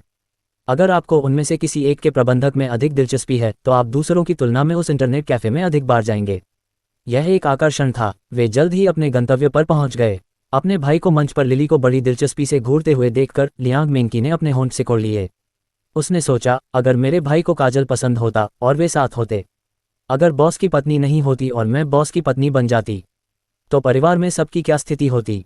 अगले दिन दोपहर को जियानशा जिले की एनहू स्ट्रीट पर लियन्ना ब्लूज टी रूम के साइन को घूरते हुए घबराई हुई दिख रही थी। यहां आने से पहले वह जानती थी कि दूसरा व्यक्ति एक प्रमुख शेयरधारक था। उसके बॉस ने उसे अच्छी तरह से सेवा करने के लिए कहा। प्रवेश करने के बाद उसने अपना नाम बताया और उसे खिड़की के पास दूसरी मंजिल पर एक शांत सीट पर ले जाया गया। आपसे मिलकर अच्छा लगा, मिस कियाओ। लियन्ना ने मुस्कुराकर उसका अभिवादन किया। आपसे मिलकर अच्छा लगा, कृपया बैठिए, कियाओ लुलुओ ने मुस्कुराते हुए उत्तर दिया। लियन्ना द्वारा ड्रिंक ऑर्डर करने के 3 मिनट बाद उसे डिलीवर कर दिया गया। कियाओ लुलुओ ने इस दौरान कुछ नहीं कहा और लियन्ना चुप रही और सोचती रही कि वह उससे क्यों मिलना चाहती थी। क्या तुम जानती हो कि मैं तुमसे क्यों मिलना चाहती थी? कियाओ लुलुओ ने अपनी नज़रें बाहर की गली से हटाई और लियन्ना से पूछा। मुझे नहीं पता, लियन्ना ने अपना सिर थोड़ा हिलाया। कियाओ लुलुओ ने मुस्कुराते हुए कहा, तुम्हारी कार्यक्षमता अच्छी थी, इसलिए मैं तुम्हें याद करती हूँ। और कल मैंने तुम्हें मेंगमैन के रिक्रिएशनल रेस्तरां में देखा था। क्या मिस कियाओ भी वहाँ डिनर के लिए गई थीं? लियन्ना ने आराम से मुस्कुराते हुए पूछा। खाना बहुत स्वादिष्ट है, मुझे भी ऐसा ही लगता है, लियन्ना ने कहा। कल मैंने देखा कि तुम बिना लाइन में लगे ही अंदर जा सकती हो, इसलिए मैंने इधर उधर पूछा और पाया कि तुम बॉस की बहन के बहुत करीब हो। हाँ, लिली और मैं लंबे समय से किराए के घर में रह रहे हैं और हम एक दूसरे से बहुत परिचित हैं। अन्ना ने सिर हिलाया। ओह, आप उसे अच्छी तरह से जानते होंगे। हम लियन्ना ने जवाब दिया और फिर रुक गई। मिस कियाओ, क्या आप लिली को जानती हैं? बेशक, मैं सिर्फ काजल को नहीं जानती। उसका भाई रणविजय मेरा पुराना दोस्त है। मुझे कल संयोग से यह मिल गया, इसलिए मैं उसे कल तुम्हें देखने के बाद एक सरप्राइज देना चाहती थी। मुझे शायद तुम्हारी ज़रूरत पड़े। कियाओ लुलुओ ने चाय की चुस्की ली और कहा। कोई परेशानी नहीं, अगर तुम्हें किसी चीज़ की ज़रूरत हो तो मैं तुम्हारी सेवा में हूँ। लियन्ना घबरा गई और उसने अपने बॉस की कही बात याद की। उसके सामने मिस कियाओ एक ऐसी शख्सियत थी जिसके साथ खिलवाड़ करने की वह हिम्मत नहीं कर सकती थी। तो मैं सीधे सीधे कह दूंगी, तुम्हें बाद में रेस्टोरेंट में जाकर सदस्यता लेनी होगी। मेरी कार ले लो, ड्राइवर तुम्हें भुगतान के लिए एक मोबाइल फ़ोन देगा, लेकिन मेरा नाम मत बताना। ठीक है, लियन्ना ने सिर हिलाया और कहा, क्या मैं अब चलूं? आगे बढ़ो। ओह वैसे, केआओ लुलुओ ने सोचा और कहा, मैंने रणविजय की पत्नी को नहीं देखा। मैंने सुना है कि वह एक व्यापारिक यात्रा पर गई है। क्या तुम उसे जानते हो? मैं जानती हूँ उसे। लियन्ना को नहीं पता था कि केआओ लुलुओ क्या सोच रही थी, इसलिए उसने सिर हिलाया और सच बता दिया। वह कौन है? शायद मैं भी उसे जानती हूँ। ये बड़ी बहन यान है, अनन्या, लियन्ना ने उत्तर दिया। धमाका। केआओ लुलुओ ने अपनी चाय पकड़ी और रुक गई, वह दंग रह गई। ये वही है। हान यांग, अनन्या, ये सब कुछ समझा देता है। वह सोच रही थी, लेकिन उसके चेहरे पर मुस्कान थी। उसने कहा, मैं उसे जानती हूँ। लगता है मुझे और उपहार तैयार करने की ज़रूरत है।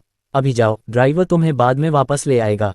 ठीक है। लियन्ना ने सिर हिलाया, मुड़ी और नीचे की ओर एक भूरे रंग की जगुआर स्पोर्ट्स कार की ओर चल पड़ी। ऐसा लग रहा था कि यह और भी दिलचस्प होता जा रहा है। केआओ लुलुओ ने खिड़की से बाहर देखा और उसकी आंखों में एक व्यंग्य था।